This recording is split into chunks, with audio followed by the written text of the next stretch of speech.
Hi everyone, we are Nightmare Narratives and we are here to help you today. I know you will use this video to fall asleep before, so like the video and subscribe to the channel. Also, where are you from and what time are you watching? Now get comfortable and relax. It started like any other night. I was lying in bed, the faint hum of the city filtering through the walls of my small apartment. The clock on the nightstand blinked 12:03 a.m. My day had been exhausting, and I was more than ready for sleep. The darkness was comforting, like a soft blanket wrapping around me as I closed my eyes and let my thoughts drift away. Then it happened, a sound so quiet, I almost dismissed it as part of my fading thoughts. A whisper, "Michael." My eyes snapped open. At first, I thought I had imagined it, a figment of a dream that hadn't fully formed. But there was something about it, something too real to be a product of my mind's twilight state. I lay perfectly still, ears straining against the silence, waiting. Nothing. Just the low hum of the refrigerator in the other room and the occasional creak of the old wooden floors. I took a deep breath and let out a shaky laugh. Of course, it was nothing. I was just tired, my mind playing tricks on me. But even as I tried to convince myself, there was a gnawing feeling in the pit of my stomach. It wasn't just the whisper. It was the way it felt, too close, too intimate, like someone had leaned in close to my ear. My body was tense, my skin prickling with unease as I tried to shake the feeling off. After all, I lived alone. There was no one here. No one could have said my name. I closed my eyes again, forcing myself to focus on my breathing, on the rhythm of my chest rising and falling. The seconds ticked by. The world outside was so still, almost unnaturally quiet, like it was holding its breath along with me. And then, there was again, Michael. This time, I shot up in bed, my heart pounding in my chest. The voice was clearer now, undeniable. It wasn't just in my head, it was real. But the room was empty, no sign of anyone. I stared into the dark corners of my room, the shapes of furniture looming like shadows. My skin crawled with the sensation of being watched, even though there was no one there. I reached for the lamp on my nightstand, my fingers fumbling with the switch. The light flickered on, casting warm light across the room, but nothing looked out of place. No movement, no figure standing in the shadows. I got up, adrenaline pushing me out of bed, and began checking every room. I didn't stop until I had turned on every light in the apartment, searched every corner, and convinced myself there was no one hiding. But the unease didn't leave. The whisper still lingered in the back of my mind, like an echo that wouldn't fade. It was strange, though. I couldn't pinpoint exactly where it had come from. It wasn't from outside the window or from the hallway, but from somewhere much closer, almost as if it had been right next to me. As I stood in the middle of my now brightly lit apartment, I felt a strange chill despite the warmth of the light. I was alone, but that whisper had felt so real. It knew my name, and somehow, deep down, I knew this was only the beginning. With a shaky breath, I turned off the lights and climbed back into bed, pulling the covers up to my chin. But sleep wouldn't come. Every creak, every rustle in the apartment seemed louder, more menacing. The hours stretched on, and my mind raced with questions I didn't want to face. Who, or what, had whispered my name? And why did it feel like it wasn't done with me yet? The following day, I tried to brush off the strange events of the night before. Maybe it had been a half dream, one of those vivid, fleeting moments just before sleep overtakes you. But the memory of that whisper, the way it slid through the dark and curled around my name, lingered in my thoughts like a bad aftertaste. I went through my morning routine in a haze, brushing my teeth, getting dressed, and brewing coffee, but everything felt slightly off. The air in my apartment seemed heavier, more oppressive. Every sound seemed to carry more weight. The clink of the spoon against my mug, the hum of the kettle. The noises that once blended into the background now felt like intrusions. By mid-afternoon, I convinced myself that it had all been a figment of my imagination. I was just tired, stressed. Work had been piling up, and the long hours were getting to me. I would go home, maybe read for a bit, and get a good night's sleep. That would solve everything, or so I thought.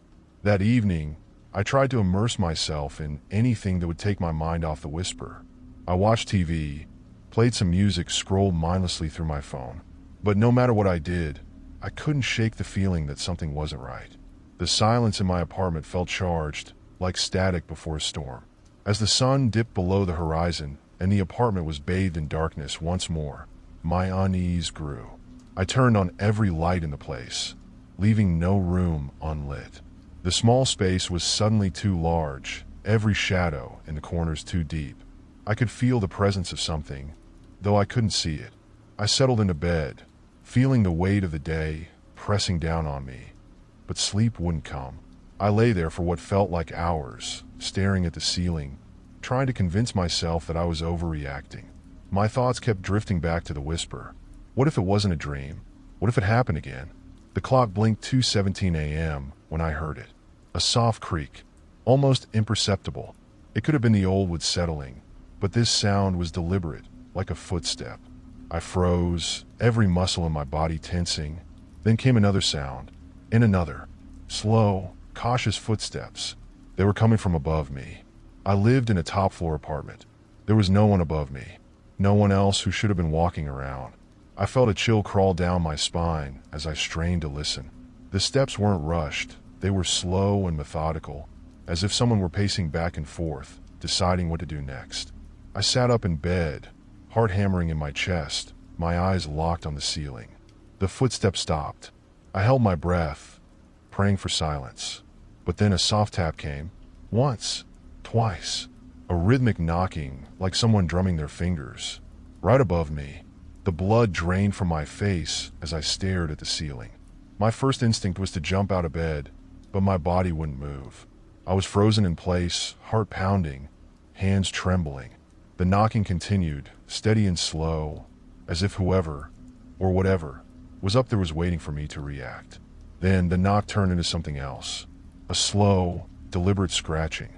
It was subtle at first, but the sound grew louder, more persistent, like fingernails dragging across the wooden beams.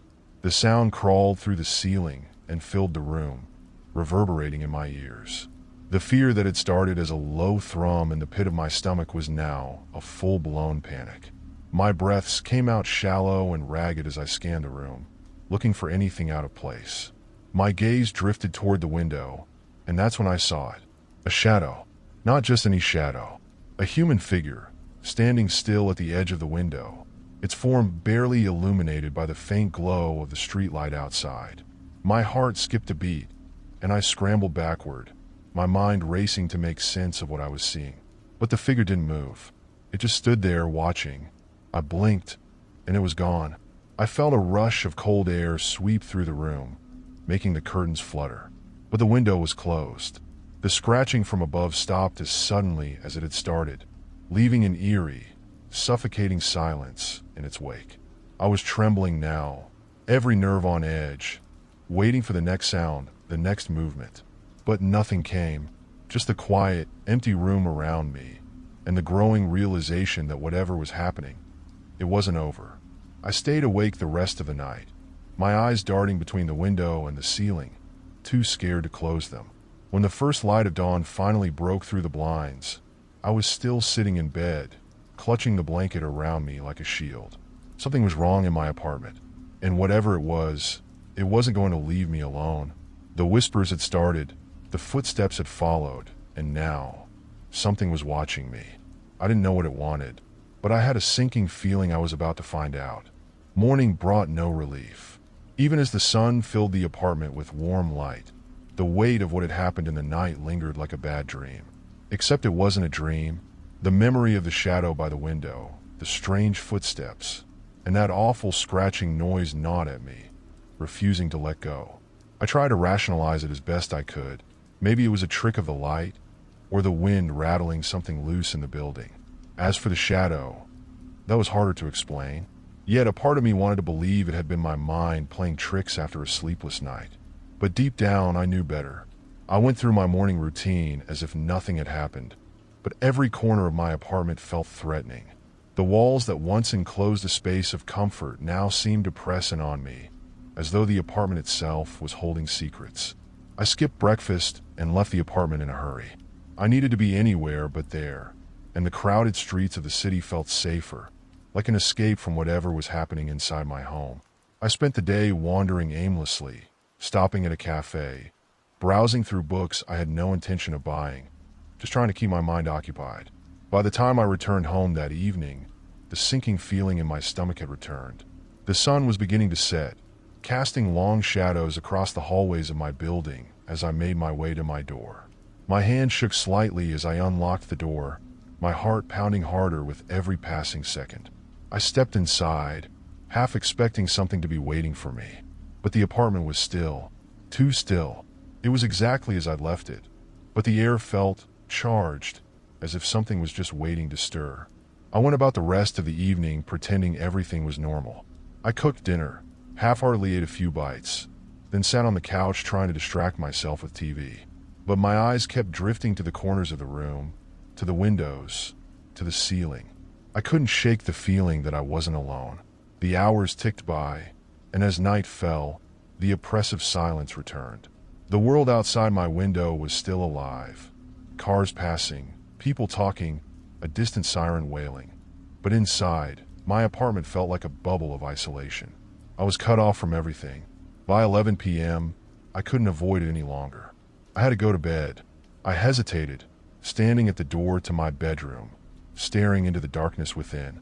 My mind flashed back to the shadow I'd seen the night before, and I felt a chill creep down my spine. I forced myself to step inside, flicking on the light and checking every corner, every shadow. Nothing. The room was empty, but that didn't bring any comfort.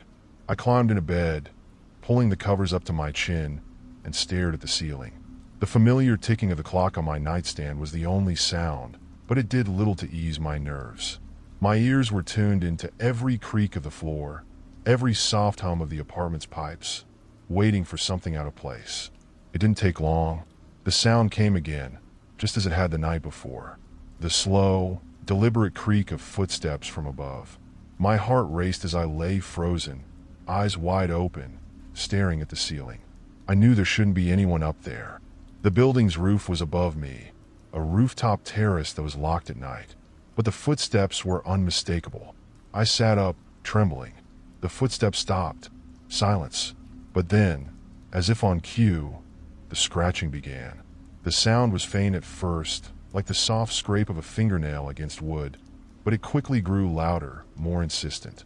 I clamped my hands over my ears, trying to drown it out. But the noise seemed to be coming from everywhere at once. It clawed at my mind, making it impossible to think. And then, just as suddenly as it started, it stopped. The silence that followed was suffocating, the kind that pressed against your eardrums and made you feel like the world had been muted. I was breathing hard, chest tight with fear, when I heard it again. The whisper. It was different this time, not from above, but from the darkness in the room. Close. Too close. My blood ran cold as my name floated out of the shadows, barely more than a breath. Daniel. I shot out of bed, heart pounding in my chest. The whisper hung in the air, chilling and unnatural. I looked around frantically, but there was no one there. Just me, standing alone in the middle of my room, the whisper of my name still echoing in my mind. I backed up against the wall, trying to catch my breath, my mind racing to find a way out. This was no longer a trick of the light or a bad dream. Something was in my apartment, and it was calling for me. I grabbed my phone, hands shaking as I dialed the only person I could think of, my best friend Chris. Pick up, I muttered under my breath, the phone ringing in my ear. Finally, he answered, his voice groggy. Daniel, what time is it? Chris, you need to come over, I said, my voice trembling. Something's happening. I don't know how to explain it, but there's something in my apartment. I'm not alone. There was a long pause on the other end of the line. Daniel, are you okay? Have you been drinking? I'm not drunk, Chris. Just please, I need you to come. I don't know what to do. All right. I'll be there in 10 minutes. I hung up, my hands still shaking. The silence in the room felt even heavier now, like the walls themselves were closing in on me. I backed toward the door, keeping my eyes on the shadows, afraid that if I turned my back, something would appear. 10 minutes felt like an eternity, but finally, there was a knock at my door. I ran to it, yanking it open. Chris stood there, looking concerned but clearly skeptical. "Dude, are you okay?" he asked, stepping inside. I nodded, though my heart was still racing. "I don't know, but something's been happening. I'm hearing things. I saw." Before I could finish, a loud bang came from above us. We both froze, staring at the ceiling. The footsteps returned, louder now, as if whatever was up there wanted to make its presence known. Chris's eyes widened. What the hell was that? I didn't have an answer. All I knew was that whatever had been haunting me wasn't going to stop. And now, I wasn't the only one hearing it. Chris stood in the middle of my living room, looking up at the ceiling as the heavy footsteps echoed once again from above. His initial skepticism vanished, replaced by a mixture of confusion and fear. It was one thing to hear strange noises at night when you were alone, easy enough to dismiss as tricks of the mind. But now, with someone else experiencing it too, the reality of the situation hit hard. "What is that?" Chris asked, his voice low, almost as if he was afraid of being heard. "I don't know," I admitted, pacing back and forth. "It started last night. The footsteps, the scratching, and then, tonight, I hesitated, unsure of how to explain the whisper. It sounded crazy, even to me. I heard someone whispering my name." Chris glanced at me, his eyes narrowing. "Whispering? Like, from inside the apartment?" I nodded, not trusting my voice.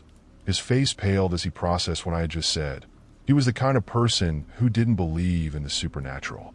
To him, everything had a logical explanation.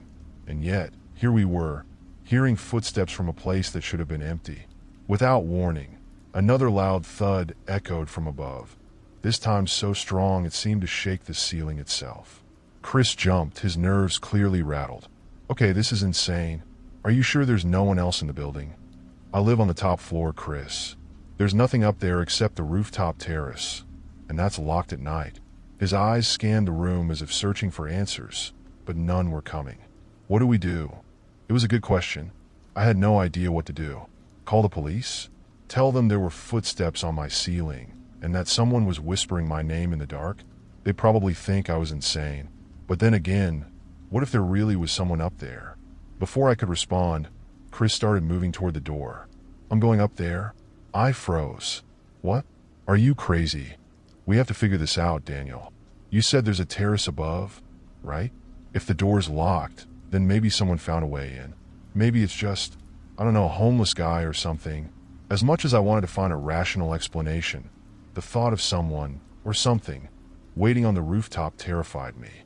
But I also couldn't deny that we needed to know what was going on. "All right," I said, grabbing a flashlight from the kitchen drawer. "But we stick together. If anything feels wrong, we're getting out of there." Chris nodded, and together, we stepped out into the hallway. The sound of our footsteps seemed unnaturally loud in the narrow space, and the chill of the night air seeped through the building's walls, making my skin prickle. The stairs leading to the rooftop terrace felt longer than they should have, each step increasing the tightness in my chest. The further we went, the more I felt like we were walking towards something we couldn't turn back from. When we reached the door to the terrace, Chris tried the handle. As expected, it was locked. He rattled it a few times, frowning. "Looks like nobody's been through here. So how the hell?" I shined the flashlight up at the roof. The beam cut through the darkness, illuminating the brick wall that led to the edge of the terrace. The thought crossed my mind that someone could have climbed up there, but it didn't make sense. The building was tall, and there was no easy way to reach the roof without setting off alarms or breaking something. Then came the noise, a soft scraping sound, like something being dragged slowly across the floor. Chris and I both froze, and I turned the flashlight toward the source. The beam flickered slightly as it caught something strange in the distance. There, just past the terrace railing, something was moving. A shadow, human-shaped but wrong, slipped in and out of the light. It was as if the darkness itself was bending and shifting to conceal it. "Did you see that?" Chris whispered, his voice barely audible. I nodded, unable to speak. My pulse quickened as I tried to comprehend what I was seeing. The shadow moved again, slower this time, but closer. It didn't seem to walk but rather glide, as if it wasn't bound by the same physical laws as we were. For a moment, everything stood still. My breath caught in my throat, and all I could hear was the deafening sound of my own heartbeat. Then, out of the silence, a low, guttural whisper floated toward us from the darkness. "Daniel." Chris grabbed my arm, his grip tight. "We need to get out of here. Now." I didn't need convincing. Whatever was on that rooftop wasn't human, and we had no business being anywhere near it. We bolted down the stairs, practically flying back into my apartment. Chris slammed the door behind us, and we both stood there, panting and staring at each other, as if we couldn't quite believe what had just happened. "What the hell was that?" Chris asked, his voice shaky. "I don't know," I replied, collapsing onto the couch. My hands were trembling, and my mind was racing, trying to piece together what we'd just seen. "But it's been up there this whole time, watching, waiting." Chris paced back and forth, running his hands through his hair. "This is insane. There's no way. I mean, shadows don't just..." He stopped, as if realizing how pointless it was to try and make sense of it. "What do we do now?" I didn't have an answer. All I knew was that whatever was haunting my apartment wasn't going away. The footsteps, the whispers, the shadow, none of it made sense. But one thing was certain, it wasn't done with me. And now, with Chris involved, it seemed like it was only getting worse. The next few days were a blur of fear and anxiety. Chris and I avoided talking about what happened on the rooftop, but the unspoken tension hung heavy between us. I barely slept, dreading the moment I would hear the footsteps again, or worse, the whisper. Every time the sun dipped below the horizon, my stomach knotted with dread, knowing that the night would bring more unexplained events. But as much as I wanted to ignore it, I couldn't. Something was happening, and it was getting stronger. On the third night after the rooftop encounter, I made the decision to find answers. I couldn't live like this, constantly afraid, jumping at every sound, every shadow. I needed to know what was going on in my apartment, whether it was some sort of prank, a figment of my imagination, or something much darker. I was determined to get to the bottom of it. Chris, however, was done. After that night on the terrace, he didn't want anything to do with the situation. "Man, this is too much. Whatever that thing was, it's not natural," he said when I told him my plan to investigate. "You should just get out of there. Find somewhere else to stay." "I can't just leave," I argued. "This is my home. I need to figure out what's going on." Chris shook his head. "Suit yourself. But I'm not getting involved. Not after what I saw." And with that, he left, leaving me alone to face whatever was haunting me. That night, I set up a few things to try and catch whatever was lurking around my apartment. I wasn't expecting to capture a ghost on camera or anything like that, but I needed to know if the sounds and shadows were real, or if they were all in my head. I placed my phone on a shelf near my bed, propped up to record while I slept. In the hallway, I sprinkled a thin layer of flour on the floor. If someone or something was moving through my apartment, there would be footprints. I laid down, the weight of my decision pressing on me. The darkness seemed thicker tonight, like it was closing in around me, suffocating the space. But I kept telling myself I had to do this. I had to know the truth. Hours passed in silence.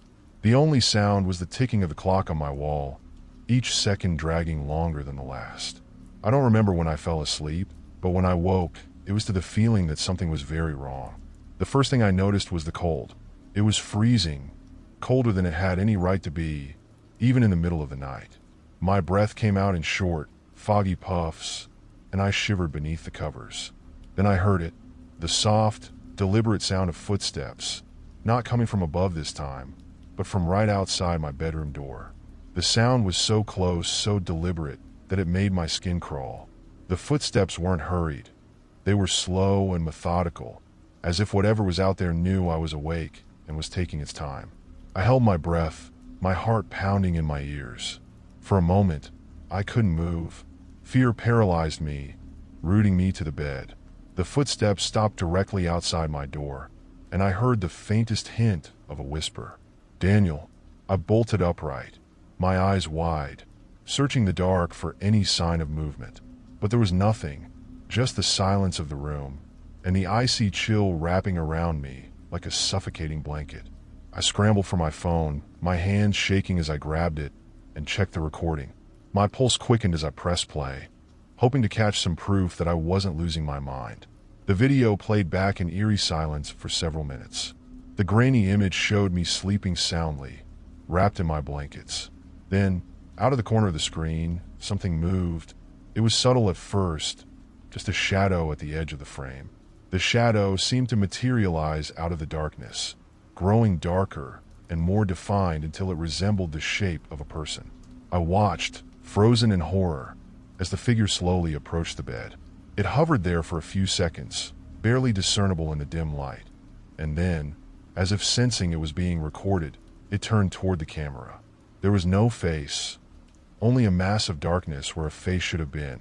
But even through the static and low resolution, I could see it tilt its head slightly, as if examining me. Then, in a whisper that sent shivers down my spine, the figure spoke. "Daniel." The sound wasn't coming from the phone anymore. It was coming from inside my room. I dropped the phone, scrambling to turn on the lights. As the room flooded with light, the figure vanished. There was nothing, no one there. But the cold remained, along with the unmistakable feeling that I was being watched. My eyes darted toward the hallway, where I had left the flowers spread across the floor. My stomach dropped as I saw it. Footprints. Fresh, clear footprints leading from the hallway, stopping right outside my door. I backed away, my mind racing. Whatever had been in my room wasn't gone. It was still here, waiting just beyond the light. I grabbed my phone and called Chris. He didn't pick up at first, but after a few rings, his groggy voice answered. "What's up?" "Chris," I whispered, my voice shaking. "It's back. It's in my house." There was a pause on the other end, then a sigh. "You need to get out of there, man. I'm serious. This isn't normal." I knew he was right, but something was keeping me here. Something more than just the fear of the unknown. It was like this entity, whatever it was, had some sort of hold on me. I couldn't just leave. I had to find out what it wanted. "I'll leave tomorrow," I said, my voice hollow. "But first, I need to know what it is." Chris didn't argue. He simply wished me luck and hung up, leaving me alone with the cold and the silence. I sat on the edge of my bed, staring at the door. The footprints were still there, a stark reminder that whatever was haunting me wasn't going to leave easily. And as the night stretched on, I couldn't shake the feeling that it was only just beginning. The next morning, the light of day did little to comfort me. The strange footprints outside my door and the chilling whispering voice still echoed in my mind. But it was daylight now, and the terror of the night felt distant, like a bad dream. But the truth was, this was no dream. Whatever was haunting me wasn't going away. I paced the living room, unsure of my next move. I knew I should leave, just like Chris had said, but something inside me refused to give in. It was like this entity was taunting me, daring me to figure out what it wanted. I couldn't just walk away. Not yet. I grabbed my phone and scrolled through the recording again. The shadowy figure, the voice, the footprints, it was all there, but none of it made any sense. Why me? Why now? What was it trying to tell me? I had to figure this out. With a surge of determination, I decided to dig deeper. If something unnatural was happening, I needed answers. The first place I started was the history of my apartment. Maybe there had been something that happened here, something that could explain all the strange occurrences. A quick online search didn't yield much, but after a few hours of digging, I stumbled upon a small, obscure article from over 50 years ago. The headline sent a chill through me. Mysterious disappearance of family in local apartment still unsolved. The article detailed the sudden and unexplained disappearance of a family who had lived in my apartment back in the 1970s. According to the report, the couple and their young child had vanished without a trace. No sign of struggle, no forced entry, just gone. The only thing the police found were strange markings on the walls, as if someone, or something, had scratched at the surface with desperation. A cold dread settled in the pit of my stomach as I read the article. The apartment had been vacant for years afterward, until it was eventually renovated and put back on the market. No one had lived here long enough to connect any dots, but now that I knew, I couldn't ignore the eerie similarities. Could the entity haunting me be tied to that family? Was it their spirits, trapped here, trying to communicate? Or was it something worse? I stared at the screen, my heart pounding.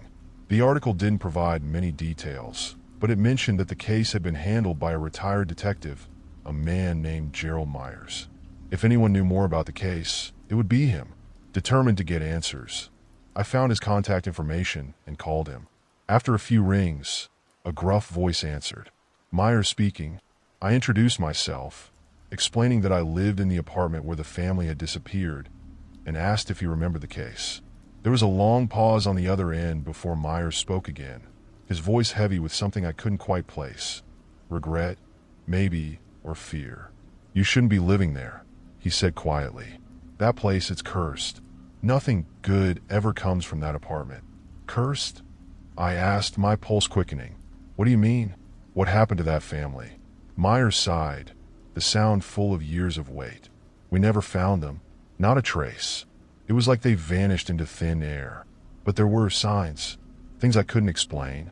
The walls, they had marks, like scratches, deep gouges in the plaster. And there were rumors. People said they heard strange noises, saw things moving in the shadows. But it wasn't just them. Other tenants reported the same, but no one stayed long enough for it to escalate. I swallowed hard, my mouth dry. Did anyone ever figure out what was causing it? No, Myers said, his voice low. But whatever it is, it's old. Older than the building. Maybe older than the land itself. And it doesn't like to be disturbed. I shivered, feeling the weight of his words. Is there any way to stop it? Another pause. You can leave. That's the only way I know. But if it's already taken an interest in you, I'm not sure even that will help. His words sent a wave of fear through me. What if I couldn't escape? What if, no matter where I went, this thing would follow me? Is there anything I can do? I asked, my voice barely above a whisper. Myers hesitated before answering. There's an old church, not far from your building. Go there. Speak to Father O'Malley. He might be able to help. But be careful. This thing, whatever it is, it feeds on fear. I thanked Myers and hung up, my mind racing. An old church? It sounded far-fetched, but at this point, I was willing to try anything.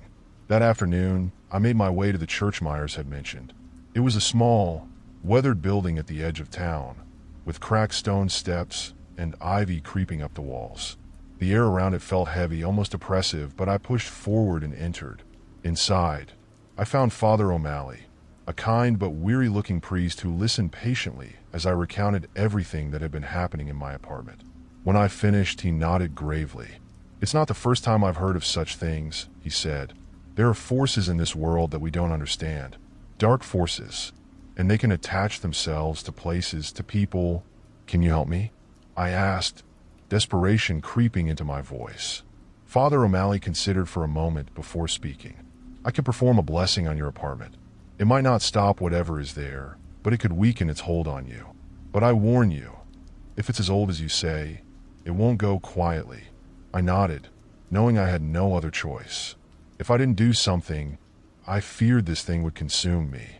Father O'Malley agreed to come to the apartment the next day to perform the blessing. I left the church feeling a mixture of hope and dread. Would this really work? Or was I only provoking whatever malevolent force was haunting me? That night, I slept with the lights on, my eyes constantly darting to the hallway where the footprints had appeared.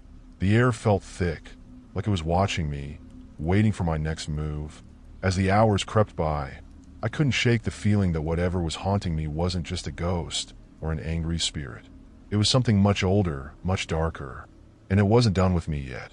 The following day came with a cold, gray sky, the kind that hung low and oppressive, reflecting the weight I felt on my shoulders. I had barely slept, and each second crawled by like an eternity as I waited for Father O'Malley to arrive. I wasn't sure if the blessing would work, but it was my last hope to rid myself of whatever was lurking in my apartment. When he finally knocked on my door, I let him in, feeling a strange mixture of relief and anxiety. He looked older in the daylight, his face lined with the strain of years spent fighting unseen battles. He carried with him a small, weathered satchel, and his eyes moved over the apartment with quiet contemplation as he stepped inside. You can feel it, can't you? He asked, his voice low but steady. I nodded, too afraid to speak. The air was thick with something unseen, something malignant.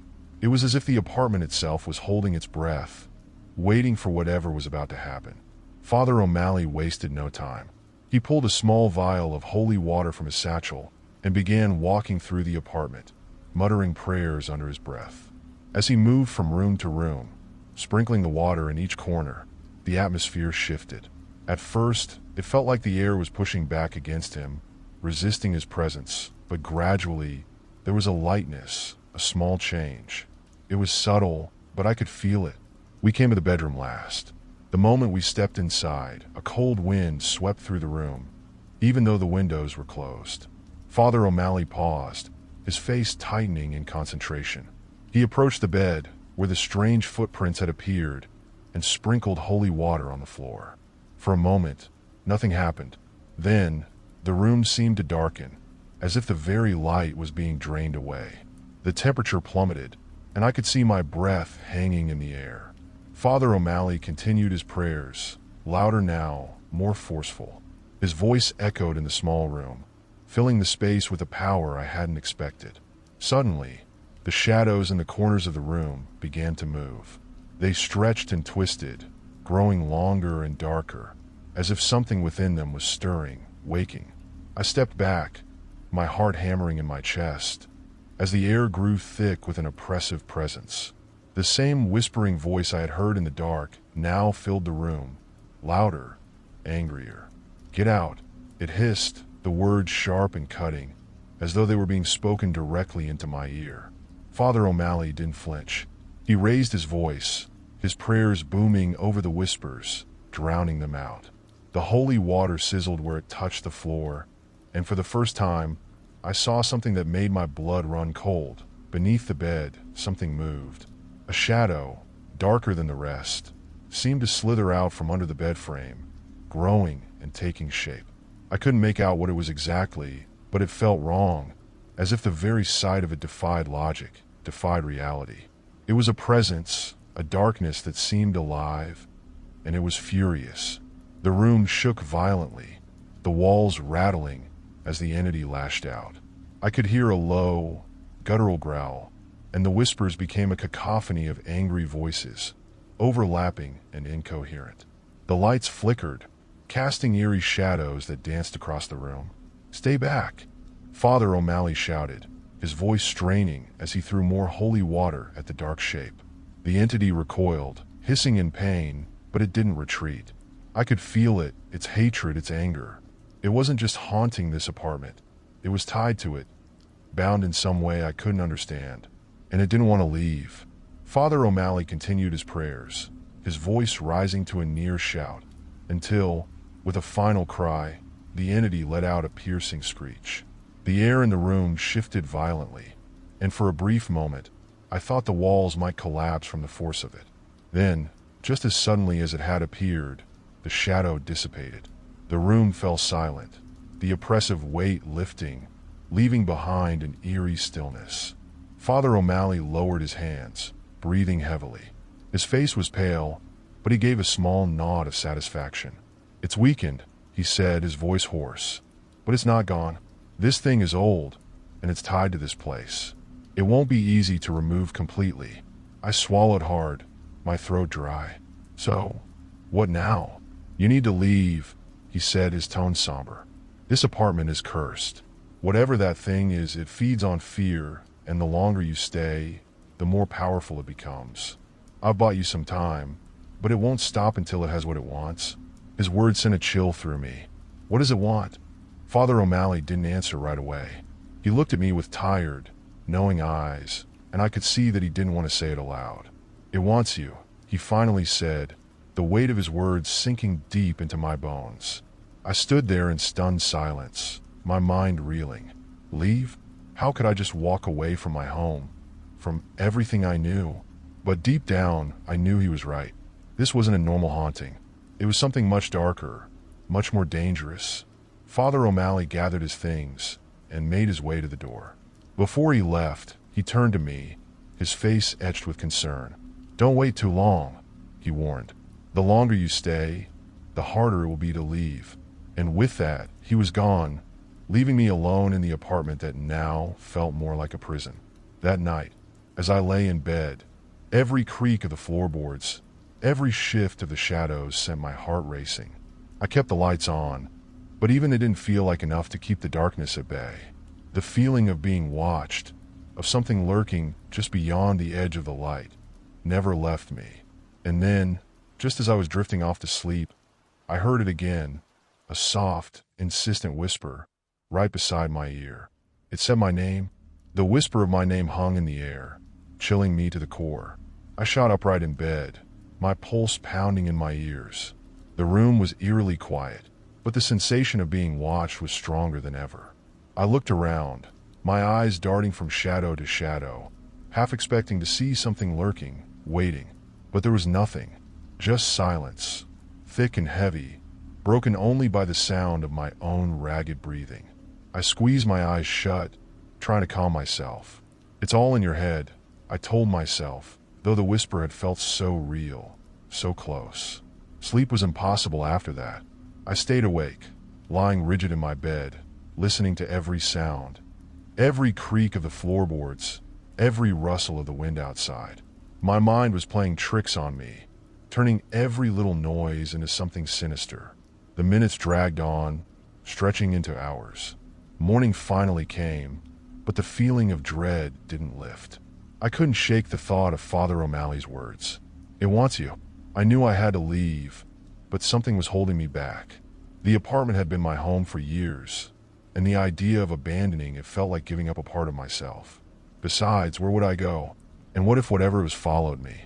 But staying felt even worse. I spent the day avoiding the bedroom, sticking to the living room with the TV on for background noise.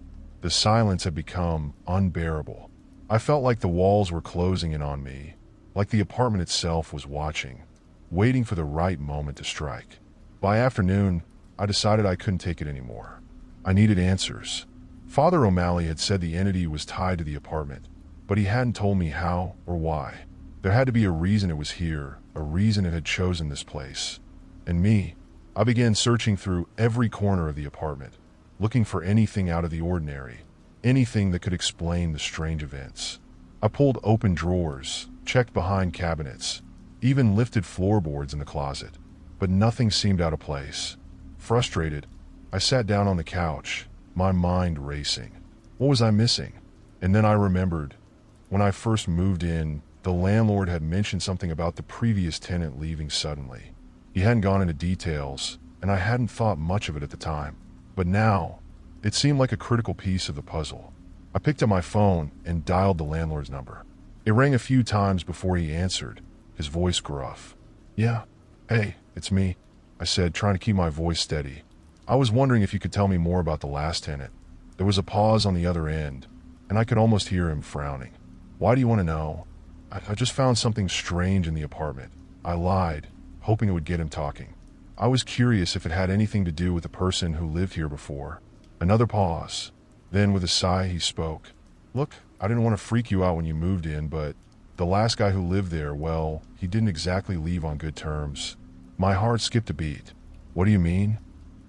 "He just up and vanished one day. Left all his stuff behind too. It was weird. We tried to get in touch with him for months, but nothing. Eventually, we had to clear out his things and rent the place out again.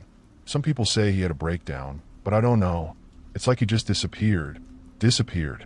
The word echoed in my mind, sending a chill down my spine. "Do you know his name?" "Yeah, it was, hold on, I'll check the records." There was a rustling of papers on the other end of the line, followed by a few moments of silence. "Ah, here it is. His name was Peter Sanders." The name meant nothing to me, but the story behind it sent my thoughts spiraling. A tenant who vanished without a trace, leaving everything behind. Could it have something to do with the entity haunting the apartment? Could it have claimed him? "Do you have any idea why he left?" I pressed. "No clue. Like I said, he was just gone one day. We even checked with the police, but there was no sign of him. Some people think he just skipped town. I didn't want to scare you, but I've had a hard time keeping tenants in that unit ever since. People say they hear things, feel strange, but you seemed like you'd be fine, so I figured it was just rumors." I hung up the phone feeling even more unsettled. There was no way this was just a coincidence. Whatever had driven Peter Sanders away, whatever had caused him to disappear, was still here. I felt a cold sweat break out across my forehead. The apartment wasn't just haunted, it was cursed. And I was next. That night, I tried to leave. I packed a bag, grabbed my keys, and made my way to the door. But as soon as I reached for the handle, I felt it again. that same oppressive presence, watching me, waiting. My hand froze. I couldn't move. A voice, faint and distant, whispered from behind me, "You can't leave." I spun around, but the room was empty. Heart pounding, I backed away from the door. The shadows in the corners of the apartment seemed to shift, almost as if they were alive. I could feel the air growing colder, heavier, as the darkness closed in around me. I was trapped, and, deep down, I knew whatever had taken Peter Sanders was coming for me next. The apartment had claimed him, and now it was claiming me. I barely slept that night. Every time I closed my eyes, I could hear it, the voice calling my name from the darkness. The same cold whisper that had haunted me in the dead of night, growing stronger, more insistent. There was no escaping it. I was no longer in control. The apartment, whatever malevolent force lived within it, had me in its grasp. The following morning, I woke with a pounding headache, my body heavy with exhaustion. The previous night's terror clung to me like a fog, clouding my mind and draining my energy. I couldn't keep living like this. I had to leave, but the thought of leaving terrified me just as much as staying. I had tried to walk out before, but the moment I reached the door, it felt as if an invisible wall had slammed in front of me, stopping me in my tracks. I knew then that it wouldn't let me leave, not unless I fought back. I needed answers. I couldn't just sit around and wait for it to claim me like Peter Sanders. There had to be a way to break this curse, to sever the connection between the entity and the apartment. Desperation led me to the library, where I scoured the local history section for any mention of strange occurrences at the building. The more I searched, the deeper the mystery became. There were no recorded deaths, no suspicious activity linked to the address, nothing to suggest that this place was anything other than a rundown apartment. Yet people vanished from here, people like Peter Sanders, and soon, people like me. I was flipping through old newspapers when an article caught my eye. Local man missing after mysterious disappearance. The headline sent a chill down my spine. The date was from 5 years ago. The man's name? Peter Sanders. According to the article, Sanders had lived alone in the same apartment I was now occupying. Neighbors reported hearing strange sounds from his unit in the weeks before he vanished. Voices, whispers, and footsteps. The police found no signs of foul play, no evidence of a struggle. His belongings had been left untouched, as if he had simply stepped out for a moment and never returned. The details match my experience almost perfectly. The whispers, the footsteps, the creeping sense of dread that had turned my once cozy apartment into a nightmare. But there was something else in the article, something that sent my pulse racing. A single line buried at the bottom of the page. A friend of Sanders claimed he had been experiencing vivid nightmares and believed someone, or something, was watching him at all hours. Nightmares.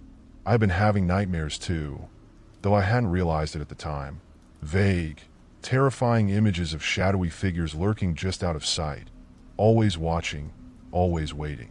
I couldn't remember them clearly, but they left me with an overwhelming sense of fear. As I stared at the newspaper, a memory surfaced, one that I had been trying to suppress since I moved in. It was the first night I slept in the apartment. I had woken up, groggy and disoriented, to the sound of footsteps above me. I had dismissed it as someone walking in the apartment above mine, but now I wasn't so sure. What if those footsteps weren't coming from the upstairs apartment at all? What if they were coming from my attic? My heart raced at the thought. I hadn't even considered the attic. I had barely noticed the small door in the ceiling of my hallway, and I had certainly never opened it. But now, the idea of something or someone living up there, watching me, sent a shiver down my spine.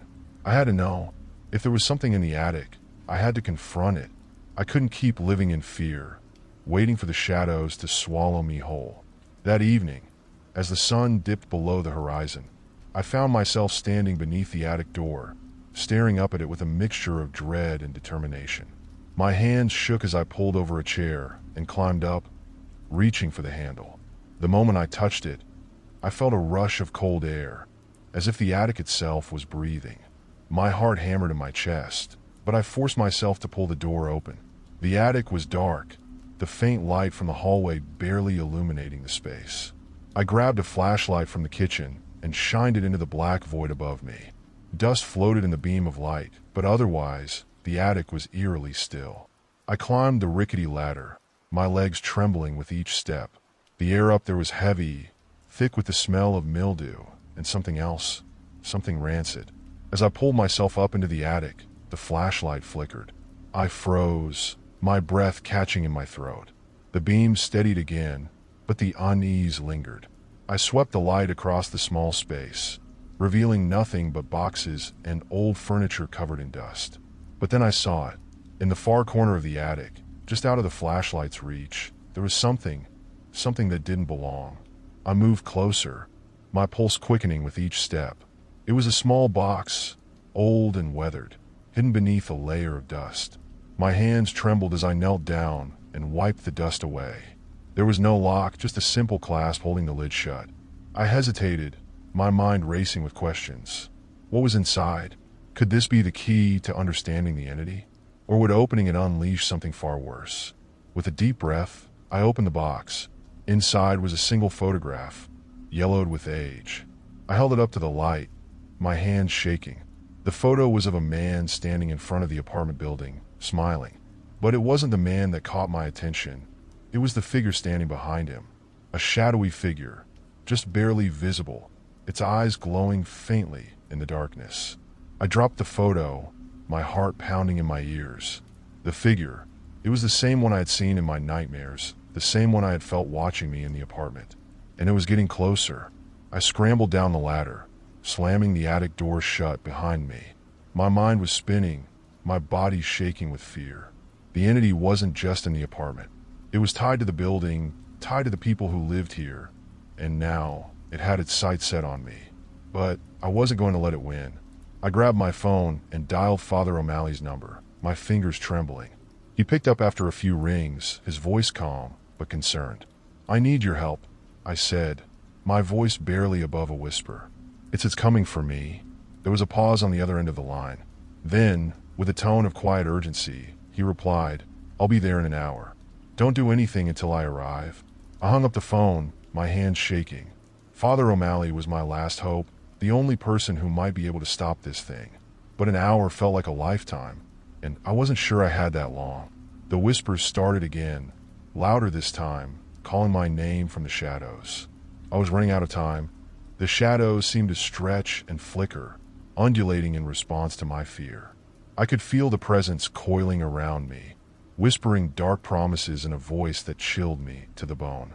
My heart raced as I paced the living room, the walls feeling as if they were closing in, suffocating me with dread. I glanced at the clock. Just a little over 30 minutes had passed since I called Father O'Malley. I forced myself to breathe, to think clearly. I couldn't just sit around waiting to be consumed by the darkness. I had to prepare for his arrival. Rummaging through my apartment, I gathered anything I thought might be useful. A few candles, a box of matches, and an old bottle of holy water I'd kept from a previous visit to the church.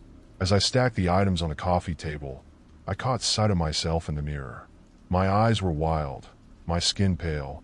There was a stranger staring back at me, a reflection warped by fear. Then came a sudden knock at the door, loud and jarring, causing me to jump. I froze, heart pounding in my chest. It wasn't 3 a.m., but the sound felt like a death knell, echoing through the silence of my apartment. I glanced at the clock, still 10 minutes to go until Father O'Malley was supposed to arrive. The knocking persisted, insistent and rhythmic, each thud resonating in my bones. I had learned to listen closely to the sounds of my apartment, and I could tell this was not the gentle rap of the wind or the creaking of old wood. There was something deliberate about it, as if whatever was on the other side knew I was there. I stepped cautiously toward the door, my pulse racing. The hallway outside was cloaked in darkness, but I could see the light from my apartment spilling out onto the floor. I hesitated, my hand hovering over the doorknob. Should I open it? What if it wasn't Father O'Malley? "Hello," I called out, trying to keep my voice steady. No answer, just that relentless knocking, louder now, shaking the frame of the door. I took a deep breath, steeling myself. "Who's there?" I demanded, though my voice wavered. "Let me in," a voice hissed from the other side, low and menacing. It was not the soothing tone of Father O'Malley. but something dark and twisted. You shouldn't be afraid. You're safe with me. I recoiled, a wave of nausea washing over me. The voice was wrong in a way that set my instincts screaming. I backed away from the door, grabbing the holy water from the table. Stay away from me, I shouted, desperately holding the bottle like a shield. I have no idea who you are. The knocking stopped abruptly. Silence settled in, heavy and thick, as if the air had been sucked out of the apartment. My heart raced in the stillness. I could hear my own breath, quick and shallow, as I stood frozen, waiting for the next sound. And then, slowly, the door creaked open, despite the lock being firmly in place. The hinges squealed in protest as an unnatural cold wafted into the room, extinguishing the light and leaving me in darkness. "Why are you hiding?" the voice whispered, sounding closer now. I couldn't see anything, but I felt the weight of its presence bearing down on me. "You don't have to be afraid of me. I'm just here to help." "Help?" I scoffed, forcing my voice to sound defiant even as it trembled. "You call this help?" A cold laugh echoed through the room, sending a shiver down my spine. "You think you can fight me? You're nothing but a frightened little girl lost in the dark. Let me show you the truth." With a sudden surge of courage, I hurled the holy water towards the darkness where I sensed the figure lingering. "Get away from me," I screamed, the liquid hitting the wall with a splash. For a brief moment, the darkness recoiled, as if burned by the water, but then it surged back, more furious than before. "You cannot banish me so easily," it hissed, and I felt a rush of icy wind swirling around me. Panic seized me. I needed to hold on until Father O'Malley arrived. I turned and grabbed a candle from the table, lighting it with trembling hands. The flickering flame cast a soft glow, illuminating the corners of the room, pushing back the shadows momentarily. "Why do you fight?" the voice asked, this time tinged with a mocking tone. "You belong to me now. You have always belonged to me." "No," I shouted, the flame of the candle igniting a spark of defiance within me. "I won't let you take me." I thought of Peter Sanders and all the others who had vanished. They had been consumed by this darkness, but I wouldn't follow them. I had to be stronger than this fear. Just then, the front door burst open, flooding the room with light. Father O'Malley stepped inside, his presence a beacon of hope. He assessed the room quickly, eyes narrowing as he took in the chaotic scene. "Get behind me," he commanded, stepping forward with authority. He held a crucifix in one hand and a small vial of holy water in the other. The shadow recoiled, slithering away from the light. "You think you can save her?" it hissed, its voice dripping with contempt. "She is mine." "No," Father O'Malley said firmly, raising the crucifix high. "She is not yours. She belongs to the light, and I will not allow you to take her." With a swift motion, he splashed the holy water toward the shadow, and it shrieked, a sound so piercing that I felt it vibrate through my bones. The darkness writhed and twisted, attempting to escape the light's reach. "Stand strong," he shouted over the cacophony. "Focus on the light. Let it guide you." I closed my eyes, concentrating on the warmth of the candle flame. The memories of fear, of whispers in the dark, faded as I envisioned a bright light surrounding me, pushing back the shadows. I pictured the faces of all those who had suffered in silence, hoping to find peace at last. The air around us thickened with tension, and I could feel the struggle between the light and the darkness. When I opened my eyes again, I saw Father O'Malley step closer, his face resolute as he poured the remaining holy water onto the floor, creating a barrier. "Leave this place," he shouted. "You have no power here." The figure let out a terrible wail, a sound filled with rage and despair, and I felt the air shift as the darkness receded, drawn away by the power of the light. In that moment, I realized that I wasn't just a victim. I had strength within me that I hadn't yet tapped into. With a final, desperate lunge, the shadow attempted to claw its way back, but the barrier held firm. I felt a surge of energy coursing through me, a force that pushed back against the encroaching darkness. "You don't control me," I screamed, the words ripping from my throat. "I'm not afraid of you anymore." With that declaration, the shadows exploded outward, unraveling and dissipating like smoke in the wind. The room filled with brilliant light, illuminating every corner, chasing away the remnants of the nightmare that had haunted me for so long. As the darkness vanished, the apartment returned to normal, the oppressive atmosphere lifted. I collapsed to my knees, gasping for breath, the adrenaline surging through my veins. Father O'Malley knelt beside me, placing a hand on my shoulder. "It's over," he said gently. "You're safe now." The warmth of his presence enveloped me, and for the first time in what felt like an eternity, I truly believed it. I had faced the darkness, and I had won. But as the adrenaline began to fade, I couldn't shake the feeling that this was only the beginning. There would be more to uncover, more shadows lurking beneath the surface. I needed to know what had truly happened in this apartment, what had drawn that entity to me in the first place. And more importantly, I needed to find a way to ensure that the darkness never returned. In the days that followed, I began to reclaim my life. I cleansed the apartment, filling it with light, removing any trace of the darkness that had held me captive. I burned sage, lit candles, and spoke words of protection, determined to create a barrier between myself and the malevolent force that had almost consumed me. Father O'Malley visited regularly, offering guidance and support as I navigated the aftermath of the encounter. He encouraged me to keep a journal, documenting my thoughts and feelings. "You need to process what happened," he said. "It's a powerful way to reclaim your story."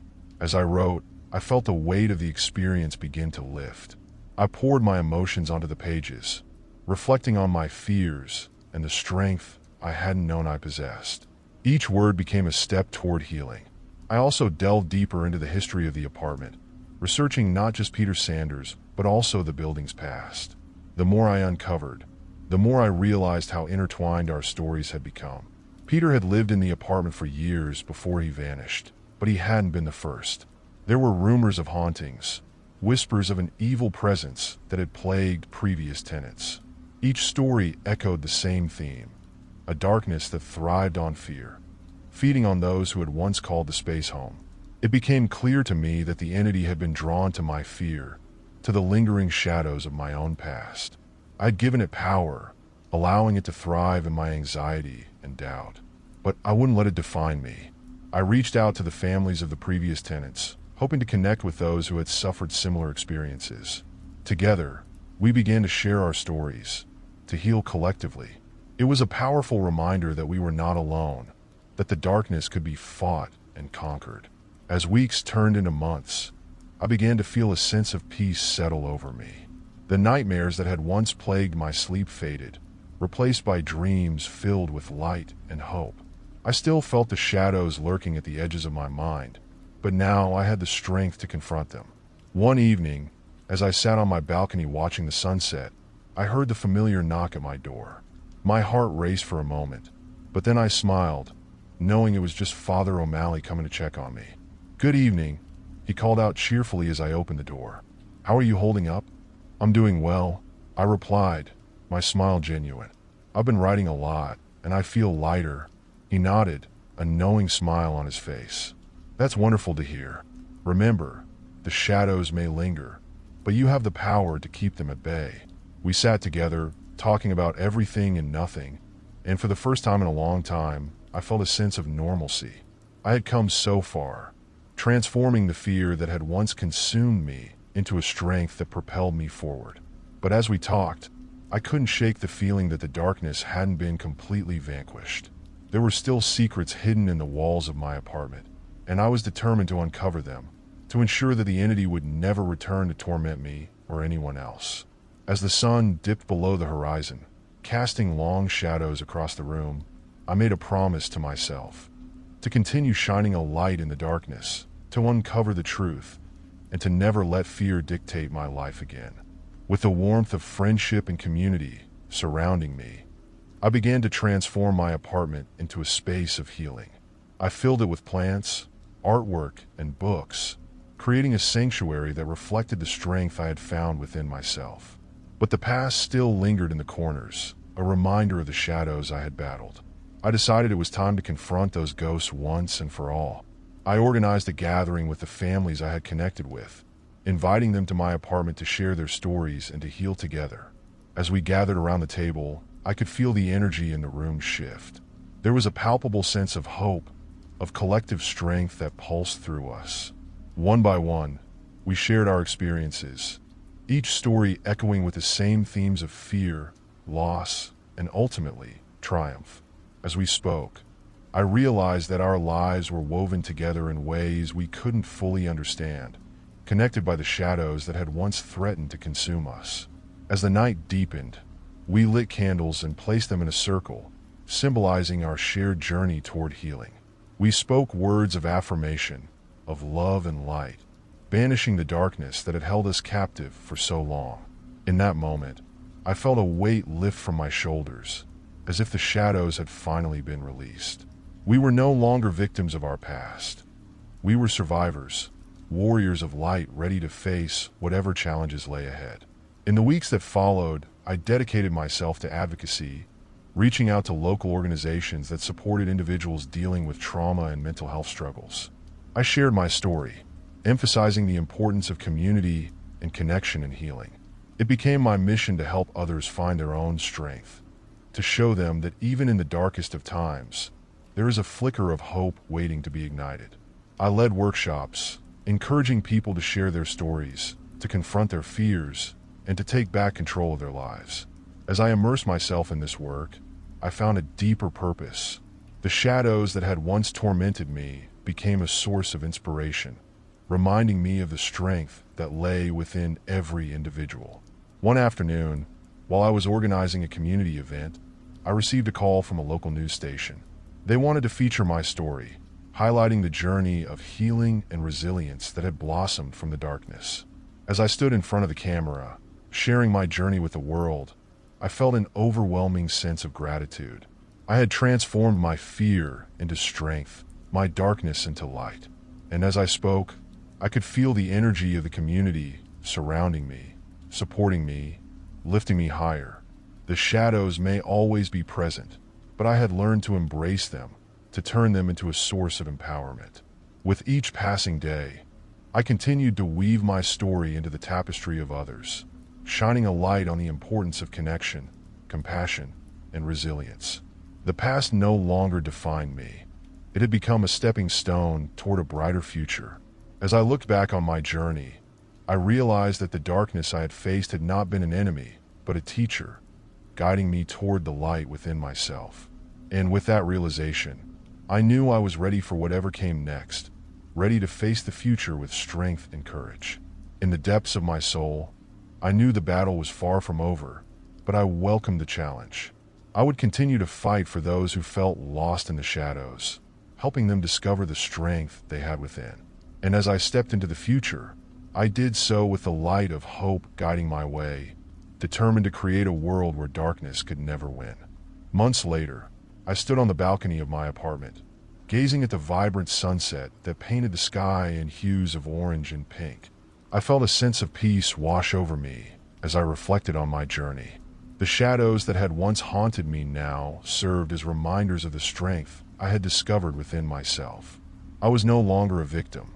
I was a warrior, ready to face whatever challenges lay ahead.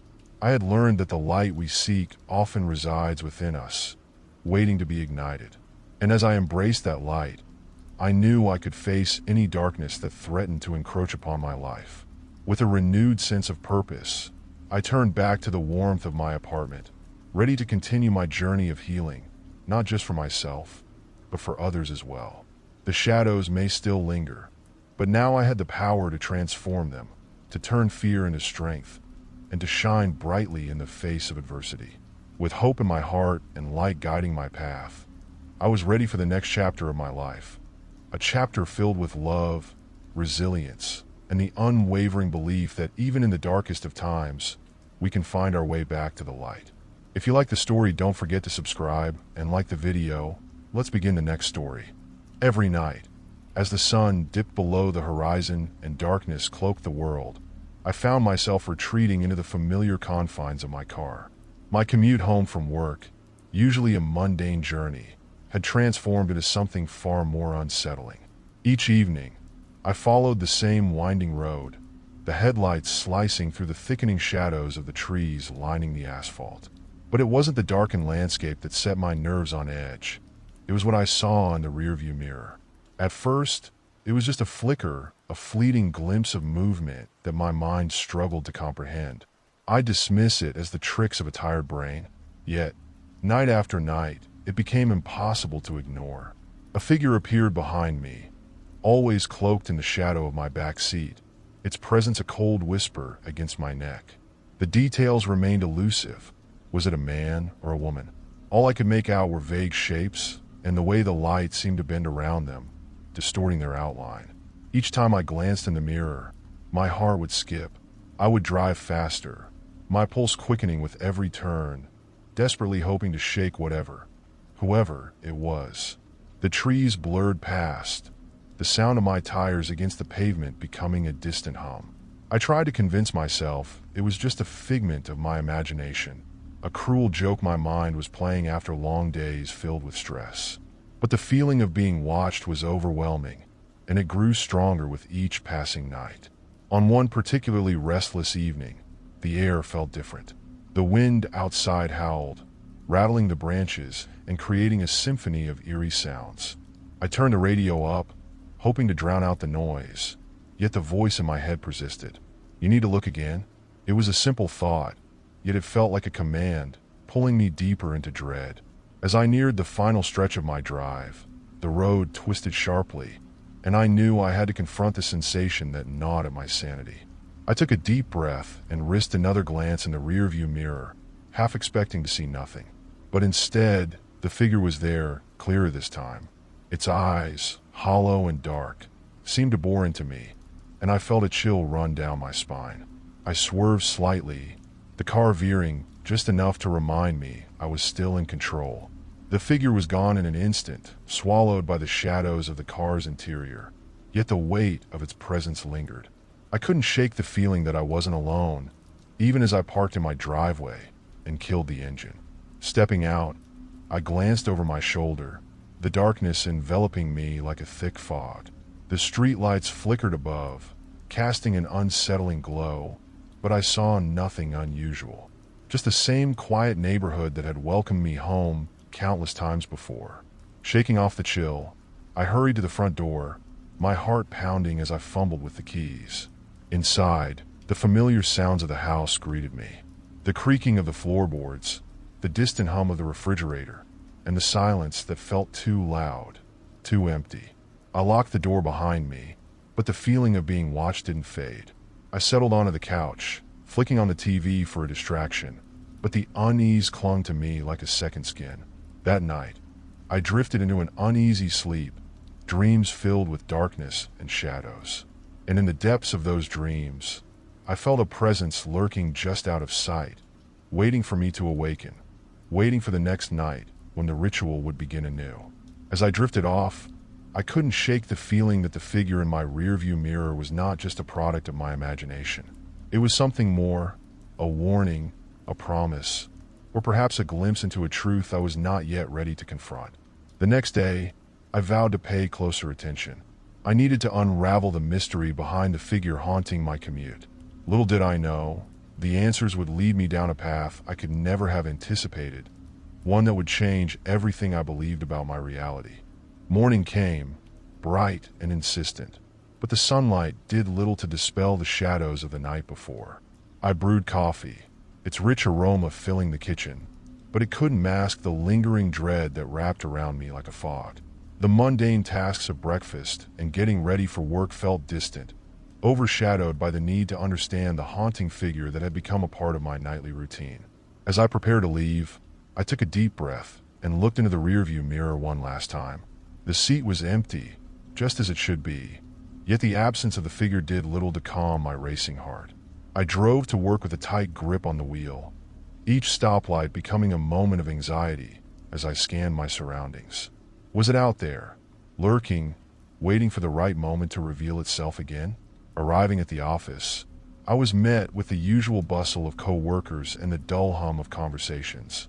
I tried to immerse myself in work, but my mind kept drifting back to the figure in the rearview mirror. Who were they? Why were they following me? The questions gnawed at me, pulling my focus away from tasks at hand. During lunch, I confided in my friend and colleague Mia over sandwiches and iced tea. She listened intently as I recounted my unsettling experience, her brow furrowing with concern. "Have you thought about reporting it?" she asked, glancing around as if expecting to see the figure lurking in the shadows of the office. "Maybe it's just someone playing a prank. You should definitely tell someone." I shrugged, unsure.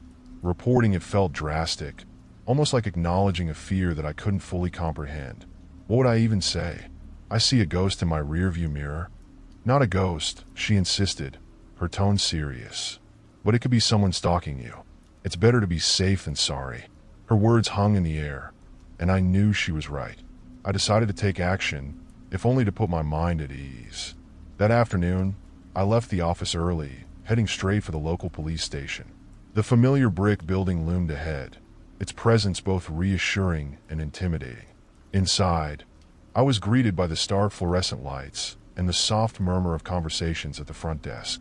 After a brief wait, I was ushered into a small office where Officer Reynolds, a grizzled veteran with a no-nonsense demeanor, sat, peering at me over the rim of his glasses. "Tell me what's going on," he said, his tone measured and calm. I recounted my experiences, describing the figure in the rearview mirror and my growing fear that something was not right. As I spoke, I could see skepticism creep into his expression, but he listened without interruption, nodding occasionally. "Listen, I know it sounds strange," I concluded, "but I just need someone to take it seriously." Officer Reynolds leaned back in his chair, folding his arms. "Okay, here's the thing.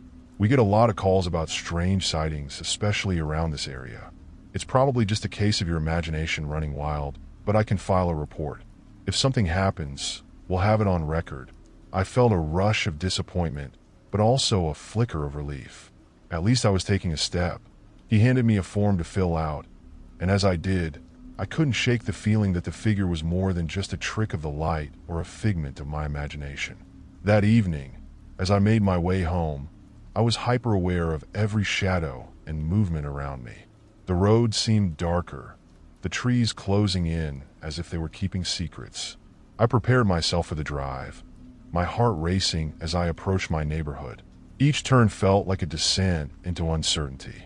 Once home, I locked the door and settled onto the couch, my thoughts racing. I had a decision to make. Should I confront the mystery head-on? Should I go out and see if I could catch a glimpse of the figure again? I hesitated, the fear coiling around my gut, but curiosity pushed me onward. After an hour of pacing, I grabbed my jacket and slipped outside. The street was quiet, illuminated only by the soft glow of the streetlights. I walked to my car, hesitating before getting in. What if it was out there, watching, waiting? Taking a deep breath, I slid into the driver's seat, starting the engine and illuminating the darkened road ahead.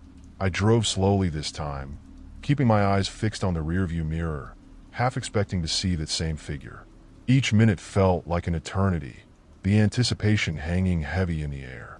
As I turned down the familiar stretch of road, the tension mounted, and I was reminded of the uncanny stillness that surrounded me. Just as I approached the next intersection, I caught a flicker of movement in the mirror, a flash of something dark darting behind me. My heart pounded in my chest as I turned to look, but there was nothing there. The shadow was gone as quickly as it had appeared, leaving me to wonder if I had imagined it. Was I losing my grip on reality? I had to know the truth. As I continued to drive, I made a decision. I would follow this thread until it led me to whatever was lurking behind me. I needed answers, and I would confront this mystery no matter how deep I had to dig. The next morning brought little relief. My sleep had been restless, filled with fragmented dreams of shadowy figures slipping through the edges of my consciousness. The fleeting glimpses of the figure had shaken me, and now, the mere act of driving seemed fraught with tension. I sat at the kitchen table, nursing a cup of coffee, staring out the window at the empty street below. The usual rhythm of life felt distant, like watching a movie I could no longer engage with. My thoughts returned to the fleeting shadow in the rearview mirror from the night before. Why did it feel like the figure was becoming more real, more present, with each passing night? I glanced at my phone, debating whether to call Officer Reynolds for a follow-up. But what could I say? That I had seen another shadow? I could already picture his dismissive response, Chalk it up to paranoia or fatigue. No, I would have to figure this out myself. And if the figure wasn't going to show up in broad daylight, I'd have to find another way to lure it out. That day at work was a blur. My mind wasn't focused on emails or meetings. It was consumed by the looming question of the figure. Mia noticed my distraction, and during a break, she pulled me aside. "You're not okay," she said flatly. "This thing with the mirror, it's getting to you?" I sighed. "I don't know, Mia. It feels like it's becoming more real. I saw it again last night. Just a shadow, but I know it's there." Her face softened. Concern etched across her features. "Have you thought about getting someone else involved? Maybe a private investigator or something. Someone who can look into this without thinking you're crazy." I hadn't considered that. Hiring someone outside the police might provide fresh insight, and at the very least, it could give me more peace of mind. "Yeah," I nodded slowly. "That might be a good idea." That evening, I found myself sitting in the office of a private investigator named Darren Galloway. He was a gruff, middle-aged man with a no-nonsense attitude and a sharp eye for details. His office was cluttered with old case files and surveillance photos, giving the impression of someone who had seen his fair share of mysteries. "So," Darren said, leaning back in his chair, "you're being followed by someone, but you only see them in your rearview mirror. Do I have that right?" I nodded, feeling a bit ridiculous as I explained the situation. But Darren didn't seem fazed. He listened carefully, taking notes, occasionally asking a clarifying question. When I finished, he sat in silence for a moment before speaking. "I've seen stranger things," he said. "Could be someone messing with you. Could be something else entirely. But if what you're saying is true, this person, or whatever it is, wants you to know they're there. They're playing games." The thought sent a chill down my spine. Games. That's exactly what it felt like. "So, what do we do?" Darren smiled faintly. "We catch them in the act. I'll set up some cameras in your car. We'll monitor your drives. See if we can catch a glimpse of this figure. If they're real, we'll have proof. If not, we'll at least know what we're dealing with." The plan gave me a sliver of hope. Maybe this could all be explained by some elaborate prank or an overactive imagination. But deep down, I feared it was something more, something that couldn't be caught by cameras. That night, Darren installed a discreet camera in my car, angled perfectly to capture the back seat and the rear window. "Let me know if you see anything tonight," he said, handing me his card. "And don't try to confront them on your own. If this person is dangerous, you could be walking into a trap."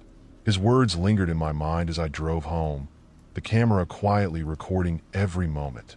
The streetlights cast long, eerie shadows on the road, and the familiar feeling of being watched crept back into my consciousness. As I pulled onto my street, the tension mounted. I couldn't help but glance repeatedly at the rearview mirror, waiting for the figure to appear. But tonight, the mirror remained empty.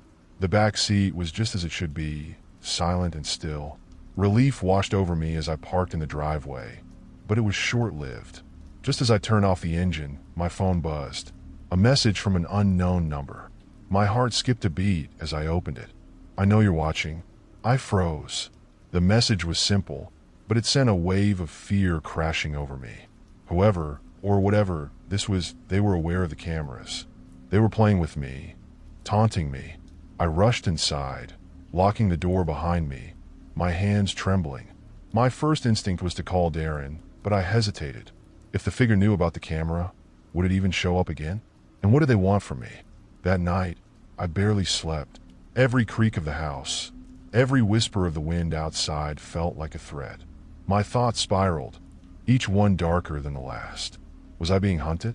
Was this some kind of twisted game that I was doomed to lose? The next morning, I reviewed the footage from the camera with Darren. To my surprise and growing dread, nothing appeared. No shadow, no figure, no movement in the backseat at all. "It's like they knew," Darren muttered, rewinding the footage and watching it again. "This isn't someone just messing with you. They're smarter than that." His words confirmed my worst fear. I wasn't just being followed by a person. This was something different, something more sinister. "We'll keep trying," Darren said, his face grim. "But you need to be careful. Whatever this is, it's not going to stop easily." As I left his office, I felt the weight of his warning settle over me like a heavy blanket. This wasn't just about a figure in the rearview mirror anymore. It was about something deeper, something I couldn't understand, and I wasn't sure if I would survive finding out the truth. In the days that followed, life turned into a twisted game of hide and seek. Every time I drove, my heart raced as I kept my eyes glued to the rearview mirror, half expecting to see the shadow lurking behind me. But each time, the back seat remained empty, the mirror reflecting only my anxious face and the deserted roads of my neighborhood. Despite the lack of evidence, I could feel the tension growing. Each time I returned home, I felt a deepening sense of dread. The house, once my sanctuary, transformed into a cage, filled with whispers of something sinister lurking just out of sight. I found myself checking every corner, every dark space, convinced that my unseen follower was playing a far more dangerous game than I initially understood.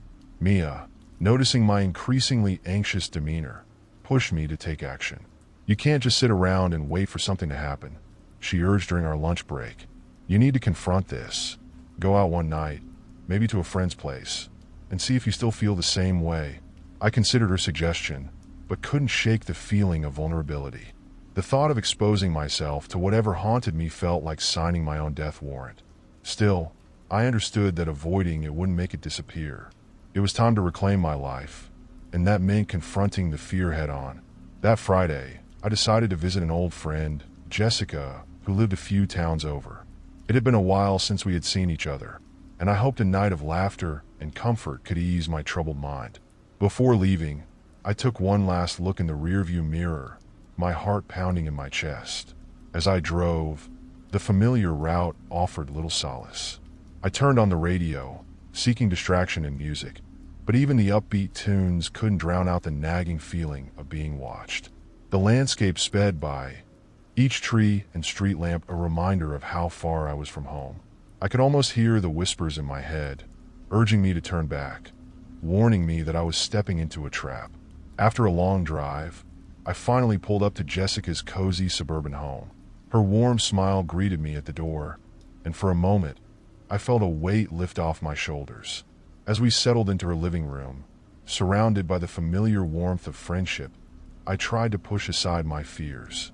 We chatted about old times, shared laughs over memories, and for the first time in days, I felt a semblance of normalcy. As the evening wore on, I shared some of my experiences with her, carefully omitting the more terrifying details. Jessica listened intently, her eyes widening with concern. "You know," she said, "sometimes our minds can play tricks on us. It's easy to get wrapped up in fear when we're alone. You should try not to let it consume you." Her words resonated, and I nodded, trying to embrace the comfort of her presence. Yet, as the clock struck midnight, a heavy silence enveloped the room. I glanced at my phone. No new messages, no missed calls, just a silent reminder of my anxiety. "I should probably head back," I said, the words leaving my mouth almost reluctantly. I didn't want to ruin the night, but a growing sense of unease tugged at my thoughts. "Are you sure? It's late, and the roads can be dangerous," Jessica replied, her tone laced with concern. "Yeah, but I'll be fine," I insisted, forcing a smile. "I'll just take it slow." With a tight hug goodbye, I left her home and stepped into the cool night air. The drive back felt different, heavier, more oppressive. Each turn of the road felt like it was pulling me further into a nightmare. As I neared my neighborhood, I felt a familiar shiver creep up my spine. The shadows seemed to shift and sway with every flicker of my headlights, and the stillness of the night wrapped around me like a suffocating shroud. I tried to shake it off, but an icy knot formed in my stomach. As I parked in my driveway, the eerie quiet of my home felt palpable. I took a deep breath and stepped out of the car, listening intently for any signs of movement. The silence was deafening, and I felt an inexplicable urge to look behind me. That's when I saw it. The figure standing at the end of the street, barely illuminated by the streetlight. It was obscured in shadow, but I could make out the outline of a person, motionless, watching me. My heart raced, and panic flooded my veins. I turned to run toward my front door, fumbling with my keys as dread gnawed at my insides. Just as I reached the porch, I heard a voice, a soft, chilling whisper that seemed to rise from the depths of my worst nightmares. "Why are you running?" I froze, the keys slipping from my fingers and clattering to the ground. The voice was hauntingly familiar, sending ice through my veins. I turned, but the figure was gone. My breath came in quick, shallow gasps as I stumbled into my house and slammed the door behind me, locking it tight. I leaned against the door, trying to collect my thoughts. What had I just heard? And who was that figure? My mind raced, piecing together fragments of my experiences, desperate for a rational explanation. But deep down, I knew I was dealing with something far beyond the ordinary. Shaking, I grabbed my phone to call Jessica, but just as I dialed, the lights flickered, plunging the room into darkness. The power cut out completely, leaving me in a suffocating silence broken only by the sound of my heartbeat pounding in my ears. I hurried to the window, peering through the blinds, half expecting to see the figure again. Instead, I was met with an expanse of darkness, the streetlights extinguished, shrouding everything in an unsettling gloom. Suddenly, a soft thud echoed from upstairs. The sound pierced through my fear, drawing my attention away from the window. I felt a mix of dread and determination surge through me. Whatever was happening, I couldn't hide anymore. As I moved cautiously toward the staircase, I could feel the hairs on the back of my neck standing on end. The darkness enveloped me, making every step feel like a leap into the unknown. The thuds grew louder, each one reverberating through the silence, urging me to confront whatever awaited me. Climbing the stairs, I held my breath, every instinct screaming at me to turn back. But I had to know the truth. I had to confront the darkness, even if it meant facing the unimaginable. With each step up the staircase, the ominous feeling intensified.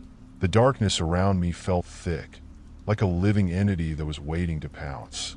The soft thud from upstairs echoed in my mind, a relentless reminder that something, or someone, was up there. My heart raced as I reached the top, my hand trembling against the banister. As I stood at the top of the stairs, the hallway stretched before me, shrouded in an impenetrable gloom. The familiar photographs that adorned the walls seemed to morph in the shadows, their faces becoming grotesque caricatures in my mind. I swallowed hard, summoning every ounce of courage as I moved toward my bedroom, where the sound had originated. The door stood slightly ajar, a sliver of darkness beckoning me inside. I pushed it open, the creak of the hinges sounding like a scream in the stillness. The room was a void, the only light filtering in from the moon outside, casting eerie patterns across the floor. I felt a chill ripple through me, a whisper of the unknown brushing against my skin. "Hello," I called out, my voice trembling as it broke the silence. There was no response, only the sound of my heartbeat thundering in my ears. I stepped further into the room, my eyes darting around, searching for any signs of movement.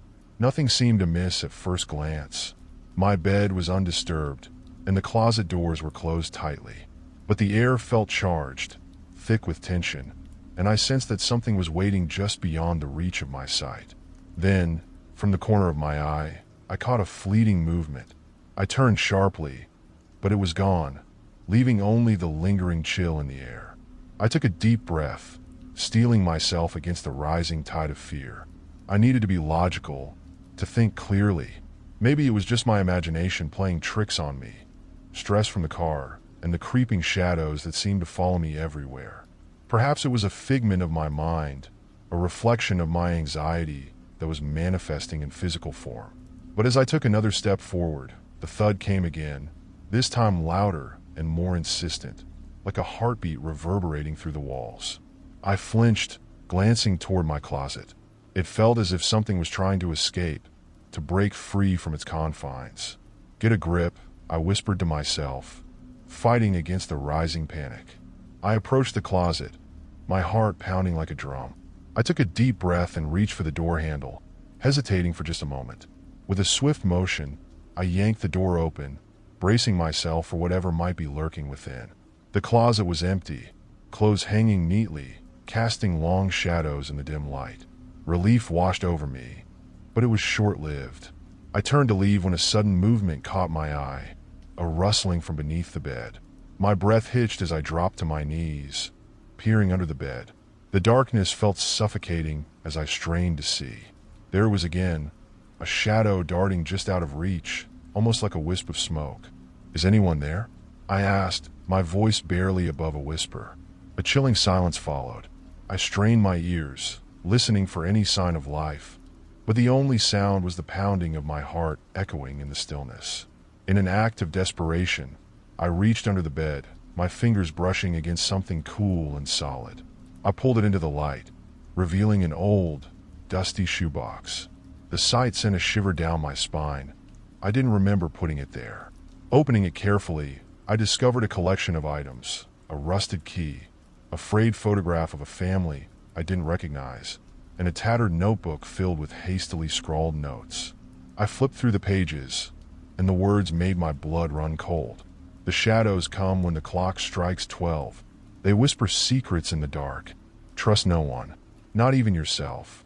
Each line felt like a direct challenge to my sanity, feeding the fear that had been gnawing at me for weeks. I quickly shoved the box back under the bed, desperate to escape whatever malevolent force had left it there. Just then, I heard it again, the unmistakable sound of footsteps, heavy and deliberate, echoing down the hallway. My heart raced as I scrambled to my feet and dashed to the bedroom door. I peeked out into the hallway, half expecting to see the shadowy figure standing there, but it was empty. I stepped into the hallway, cautious yet determined. Every instinct screamed at me to flee, but something compelled me to keep going. I needed to know if I was alone, or if something sinister was lurking in the corners of my home. As I moved toward the staircase, the footsteps stopped abruptly, plunging me into an unsettling silence. My breath quickened, and I could feel the tension in the air coiling around me like a serpent. I hesitated, wondering if I should turn back, but the feeling of being watched pressed against my back, urging me forward. Suddenly, the lights flickered back on, illuminating the hallway in a harsh glare. For a brief moment, I felt a surge of relief wash over me, but it quickly evaporated when I noticed a figure standing at the foot of the stairs. The figure was cloaked in darkness, features indistinguishable, but I could sense its presence, powerful and ominous. The hair on my arm stood on end, and I froze, caught between fight or flight. "Who are you?" I demanded, my voice shaking despite my best efforts. The figure didn't respond. Instead, it took a step forward, and I instinctively stepped back, my back hitting the wall behind me. "Why are you here?" I shouted, desperation tinging my words.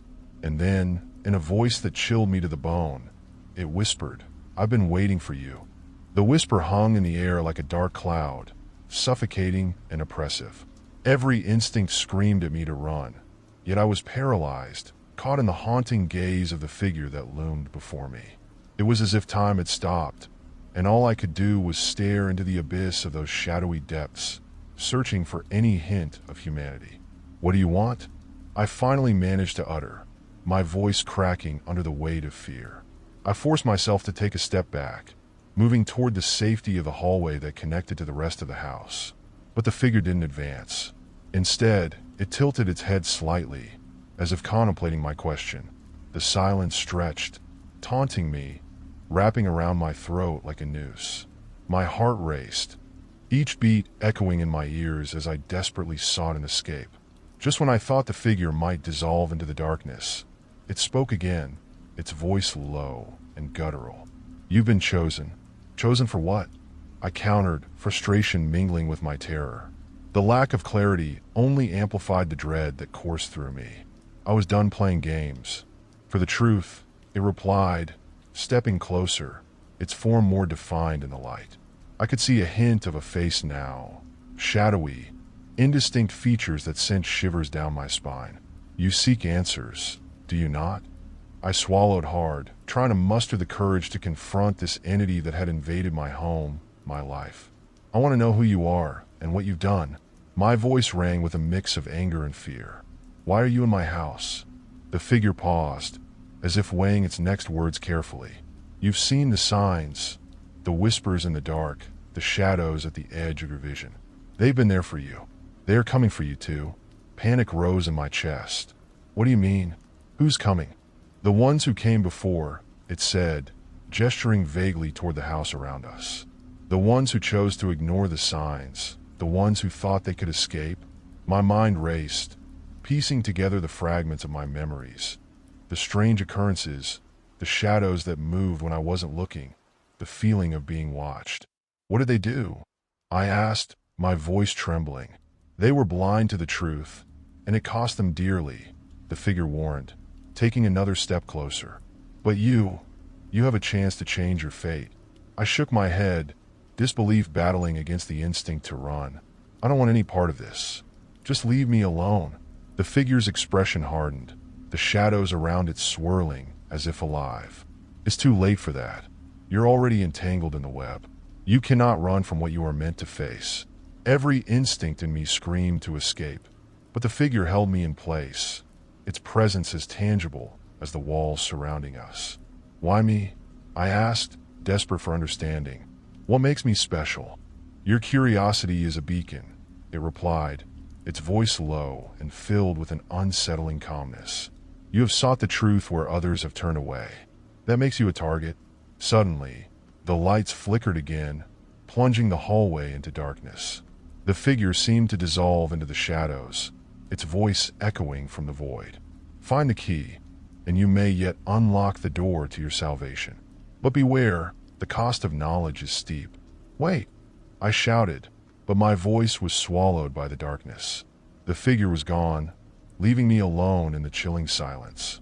I was shaken, my body trembling as the weight of its words settled in my mind. Desperation clawed at me, pushing me toward the staircase. I needed to find a way to make sense of what had just happened. I couldn't remain trapped in this cycle of fear, and I refused to let whatever was haunting me dictate my life. I rushed downstairs, my heart pounding as I flicked on every light I passed. The glow illuminated the familiar spaces of my home, but they felt foreign, tainted by the dark encounter. I needed answers, a way to unravel the mystery that had ensnared me. Returning to the living room, I collapsed onto the couch, trying to collect my racing thoughts. The shoe box from under my bed flashed in my mind. Its contents might hold the key to understanding everything. I raced back upstairs, the urgency of my need propelling me forward. I dove under the bed, pulling out the old box. The weight of it felt heavier now, as if it contained more than just forgotten trinkets. I opened it again, sifting through the items inside. The rusted key caught my eye, glinting in the light. Where could it possibly fit? I grabbed the notebook and flipped through the pages once more, desperate for more clues. The handwriting was erratic, filled with cryptic warnings and hints. I found a page near the back that sent a shiver down my spine. The key to the past is hidden where the light never reaches. I frowned, my mind racing. What could that possibly mean? I needed to think. There was a darkness in my house that I had avoided for too long. The basement. My pulse quickened at the thought. I had always been uneasy about going down there, the air thick with an unsettling energy. But if the answers lay hidden in the dark, I had no choice but to confront my fears.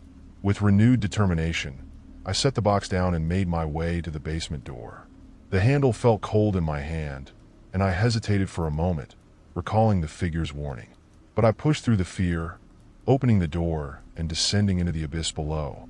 As I stepped onto the cold concrete floor, I was engulfed by darkness.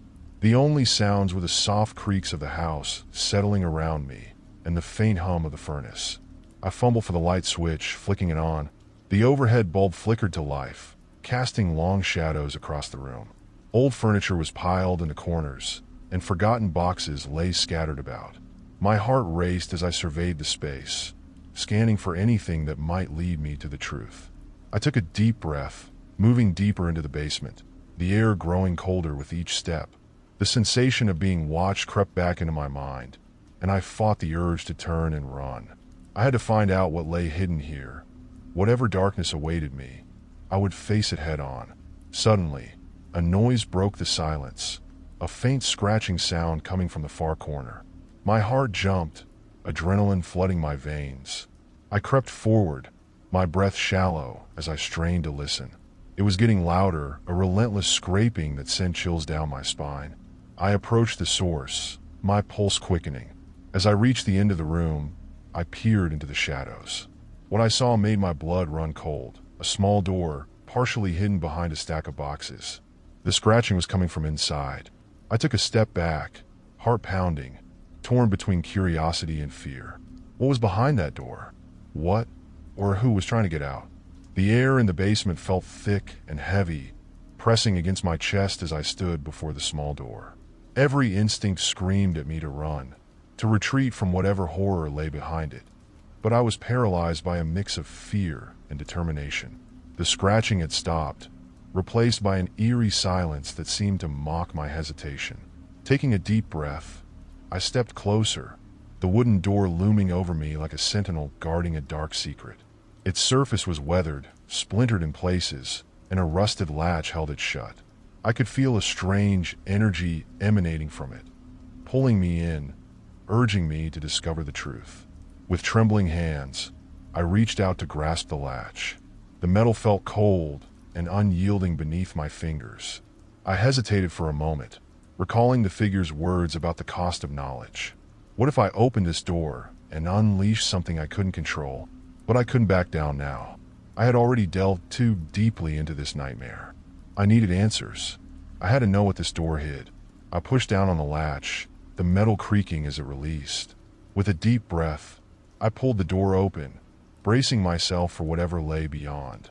The hinges groaned, and the door swung inward, revealing a narrow staircase descending into darkness. "Hello," I called out, my voice echoing into the abyss. The response was silence, a quiet that felt almost suffocating. I flicked the switch on my phone, illuminating the first few steps below me. Each one seemed to vanish into a thick black void, beckoning me further into its depths. As I hesitated on the threshold, I recalled the figure's warning.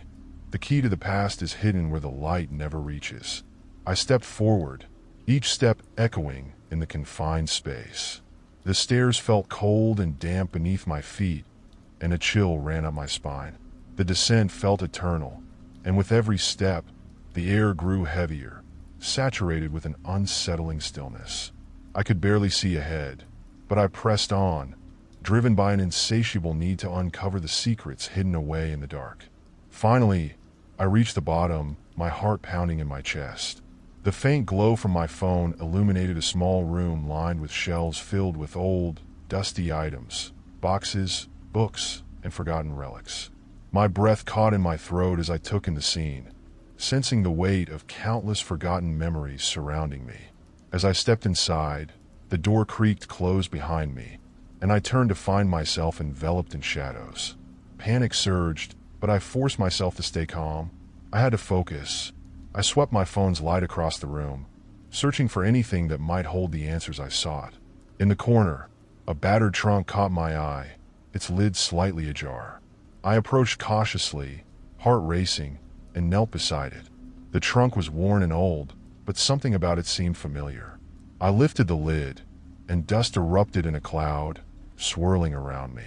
Inside, I found various objects, a tattered journal, faded photographs, and a small wooden box. My fingers trembled as I reached for the journal, its pages yellowed and brittle. The handwriting was messy but legible, filled with frantic notes and sketches. As I flipped through it, a chill raced down my spine.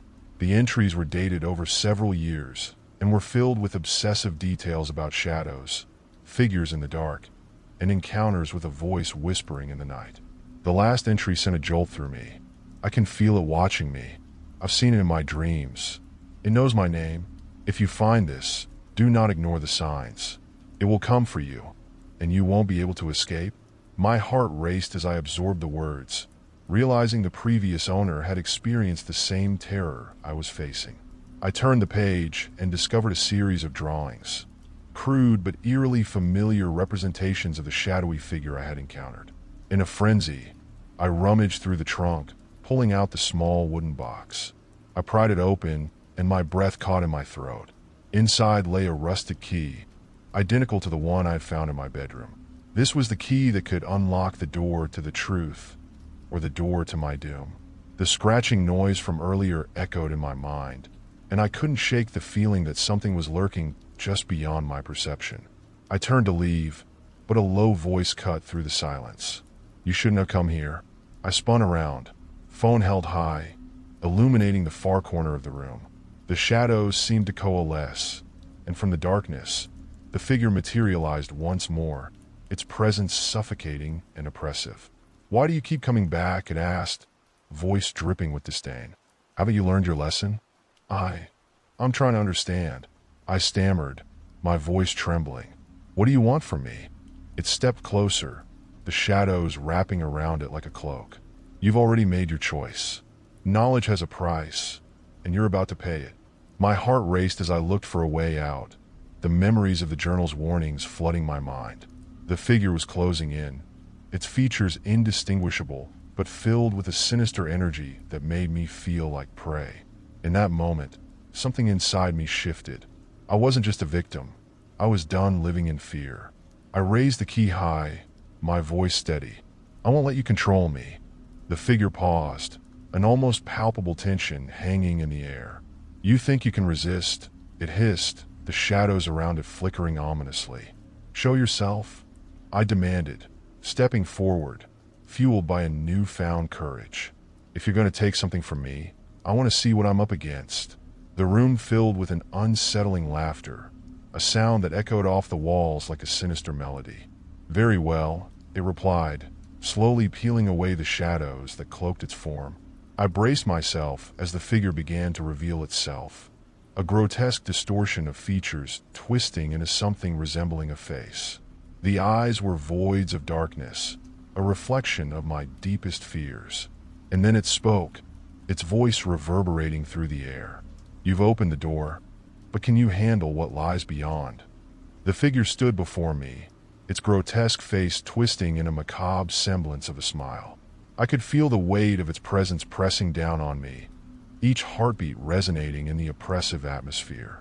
The shadows writhed around it, making the air thick and suffocating, as if the very darkness was alive, eager to consume me.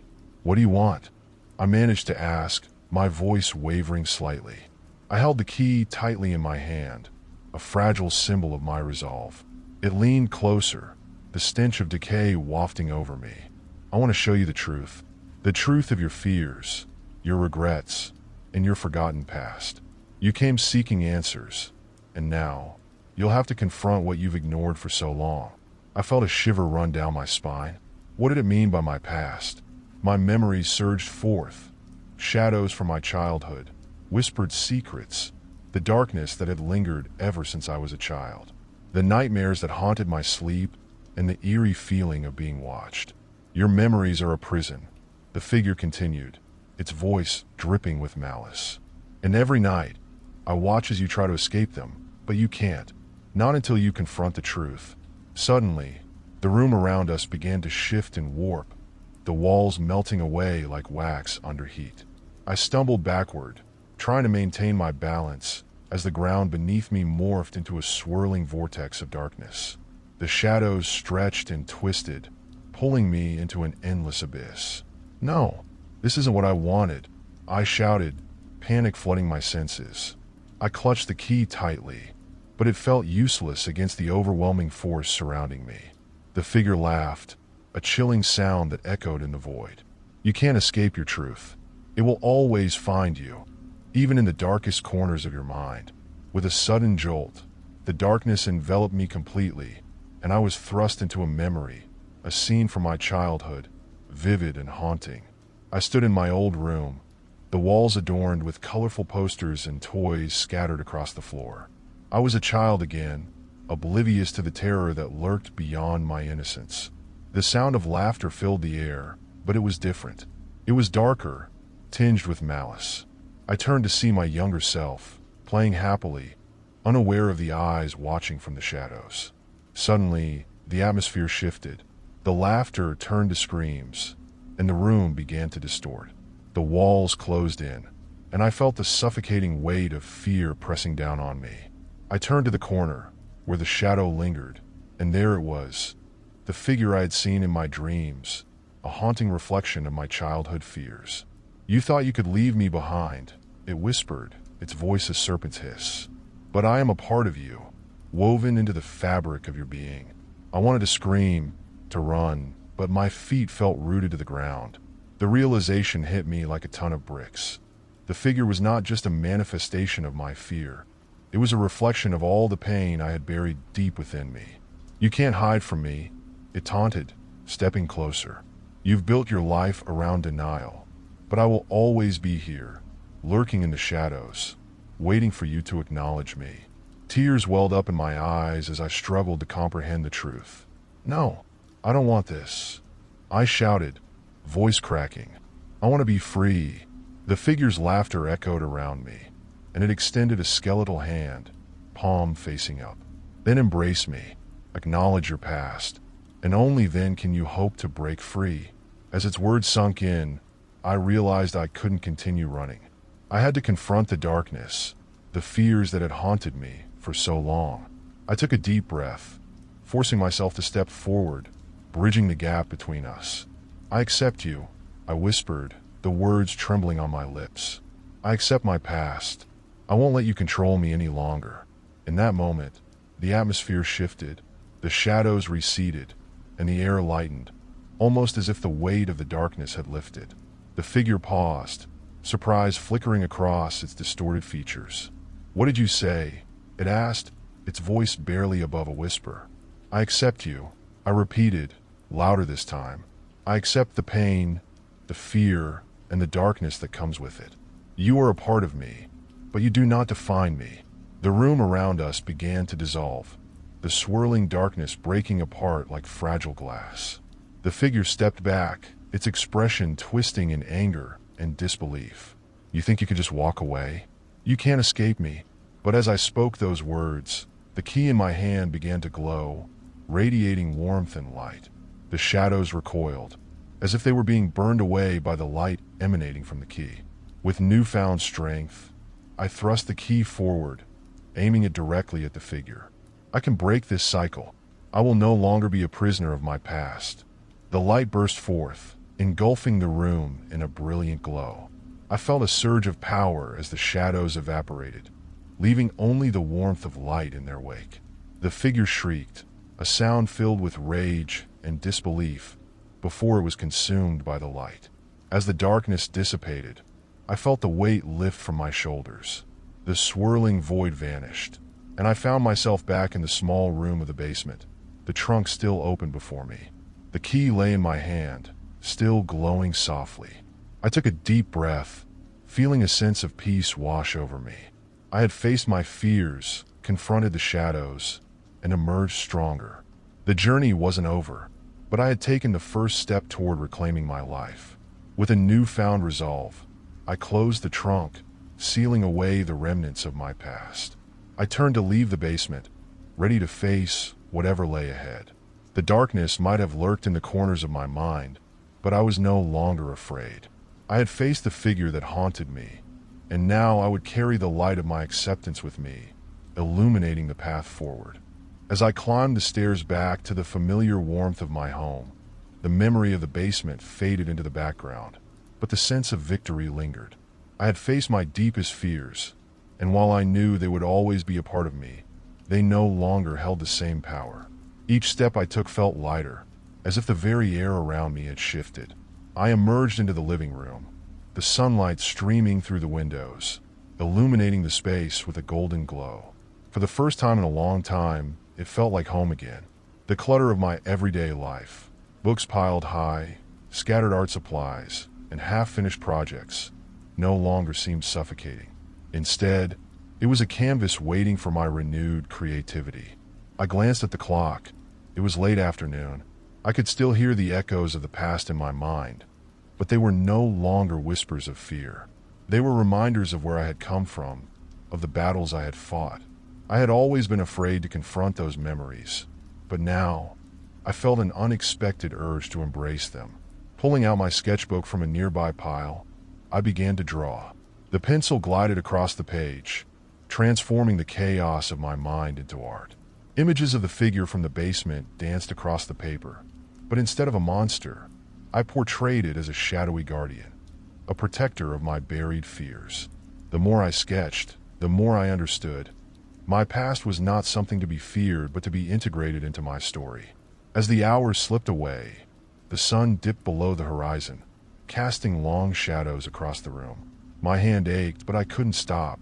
I was in a trance, lost in the process of creation. Each stroke felt like a release, an acknowledgement of my journey.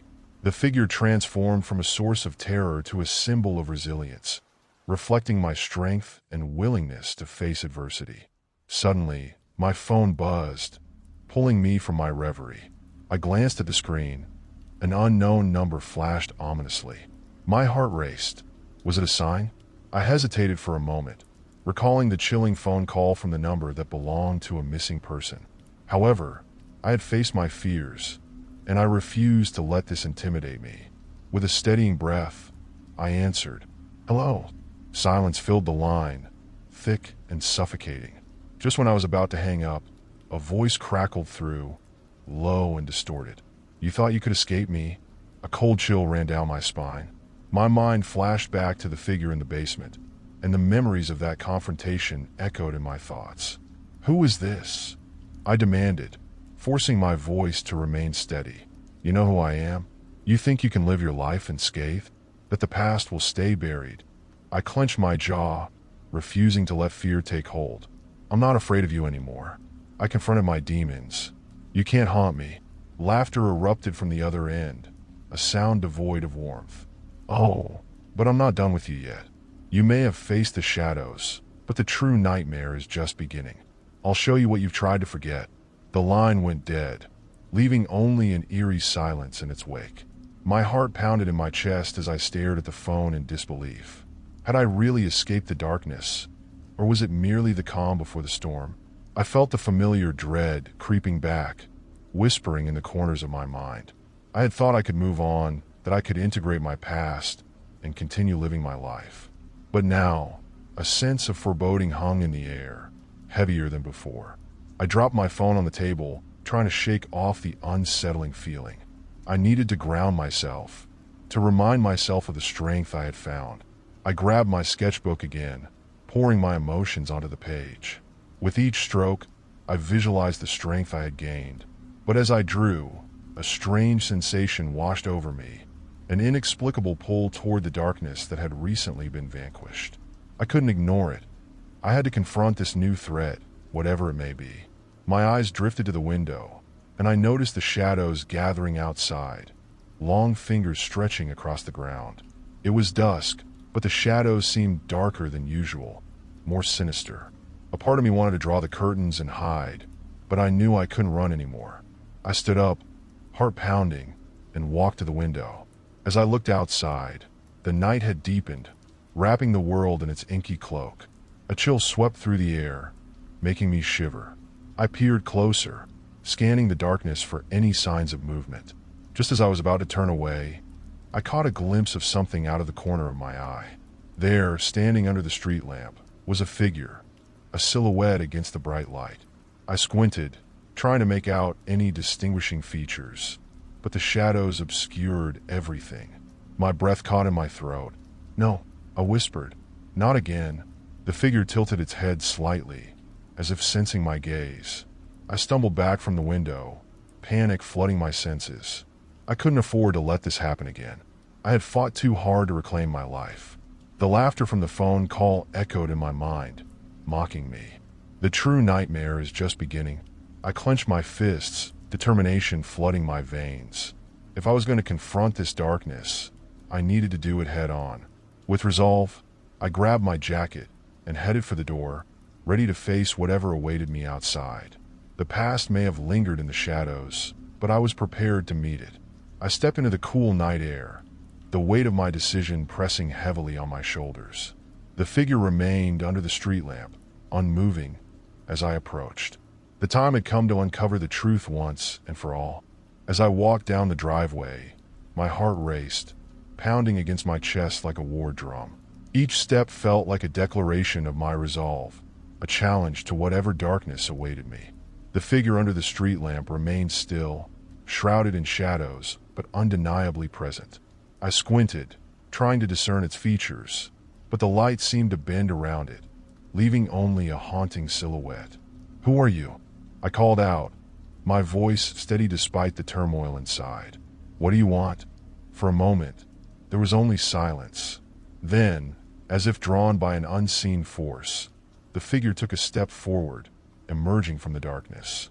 My breath hitched as the faint glow illuminated a face that felt disturbingly familiar. It was a face I had seen in my dreams, a face that had haunted my thoughts, twisted into a grotesque mask of fear. "Do you remember me?" the figure said, its voice low and chilling. "You've been avoiding me for far too long." Recognition flashed in my mind, but I fought against it. "You're not real. You're just a figment of my imagination." The figure chuckled softly, the sound sending a shiver down my spine. "Oh, I'm very real, Liam. You created me, and now you must face the consequences." I took a step back, anger boiling within me. "I faced you once. I confronted my past. You have no power over me anymore. Is that so?" It tilted its head, a mockery of curiosity dancing in its eyes. "Then why are you trembling? Why do you still feel the weight of my presence?" I clenched my fists, fighting the urge to retreat. "Because I refuse to let you control me. You're a manifestation of my fears, and I will not be ruled by them." The figure smiled, revealing teeth that gleamed in the dim light, a predator's grin. "Then why do you still feel haunted? Why do the shadows still call to you? You're merely running in circles, Liam." I shook my head, trying to dispel the doubt creeping in. "I've worked too hard to break free from this. I won't let you drag me back." "You can't break free," it whispered, stepping closer. "You're still trapped within the confines of your own mind. Every time you think you've escaped, I'm right here, waiting in the darkness." I could feel the weight of its words, but I refused to succumb to despair. "No, you're just trying to manipulate me. You can't have control over my life anymore." With a surge of determination, I took a step toward the figure. "You may have been a part of me, but I am not you. I am stronger than the fear you represent." The figure's expression shifted, a flash of something almost human behind its eerie facade. "Strength can be a double-edged sword, Liam. What will you do when your strength fails you? When the darkness closes in?" I felt a pang of uncertainty, but I steeled myself. "I will keep fighting. I won't let you win. I've faced my fears, and I will continue to do so." As the words left my mouth, the air around us crackled with tension. The figure seemed to recoil slightly, as if my declaration had struck a chord. "You think you can stand against me?" it hissed, anger creeping into its tone. "You're nothing without the fear that fuels you." "Maybe, but I'm learning to live without it," I shot back, my resolve hardening. "I'm choosing to embrace the light, to find strength in the things that truly matter." The figure's features twisted in frustration, its form flickering like a candle in the wind. "You can't escape your past, Liam. You're tethered to it. I will always be a part of you." "Maybe," I conceded, "but I can redefine that part. I'm not afraid anymore. You're just a shadow, and shadows can't hurt me." With that, I raised my chin defiantly, confronting the darkness that had plagued me for so long. As if my determination had a tangible force, the figure began to dissolve into the shadows, its form flickering like an old film reel. "No," it shouted, voice laced with rage. "You can't do this. I am the darkness, and you will always need me." But the shadows enveloped it, swallowing its voice until only silence remained. The air grew still, and I felt a weight lift from my shoulders. The oppressive atmosphere that had hung over me for so long began to dissipate, leaving behind a sense of clarity and peace. I stood alone under the street lamp, breathing in the cool night air, feeling liberated. I had confronted my fears, faced the figure that haunted my nightmares, and emerged victorious. It was a small victory, perhaps, but it was mine. As I turned to head back inside, I felt a flicker of hope igniting within me. The shadows would always be a part of my journey, but I had learned to embrace the light. The phone call, the figure, the nightmares, they no longer had power over me. I was no longer the frightened boy who had hidden from the darkness. I was a survivor, ready to face whatever came next. I stepped inside, the warmth of my home wrapping around me like a comforting blanket. The shadows may linger outside, but within these walls, I would cultivate strength and creativity. I would continue to confront my fears, not as burdens, but as parts of my story that shaped who I was. As I closed the door behind me, sealing off the night. I knew that I was ready for whatever challenges awaited. The echoes of the past may still whisper, but now I held the pen to write my own narrative. The day after my confrontation with the shadows, I found myself grappling with an unsettling feeling. While I had managed to fend off my darker thoughts, a new, strange sensation took root in my mind. It was as if a new mystery awaited me, lurking just beyond the threshold of my everyday life. The morning light filtered through my bedroom window, illuminating the dust motes dancing in the air, but instead of a sense of peace, I felt an urge to uncover something more profound, something hidden. That afternoon, while I was cleaning up my cluttered desk, my phone buzzed with a notification. I glanced at the screen, my heart skipping a beat. A message flashed from an unknown number, the type that usually sent a chill down my spine. It read simply, "I need your help. Call me back." Hey, the name didn't ring any bells. I tried to brush it off as a spam message, but something about the simplicity of it gnawed at my curiosity. I checked the number.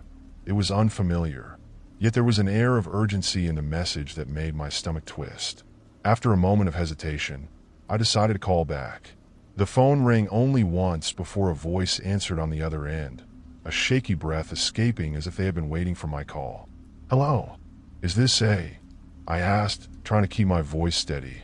"Yes," the voice replied, barely above a whisper. "I didn't think you would actually call. What's going on?" I asked, feeling a knot form in my stomach. "You said you needed help." I don't have much time.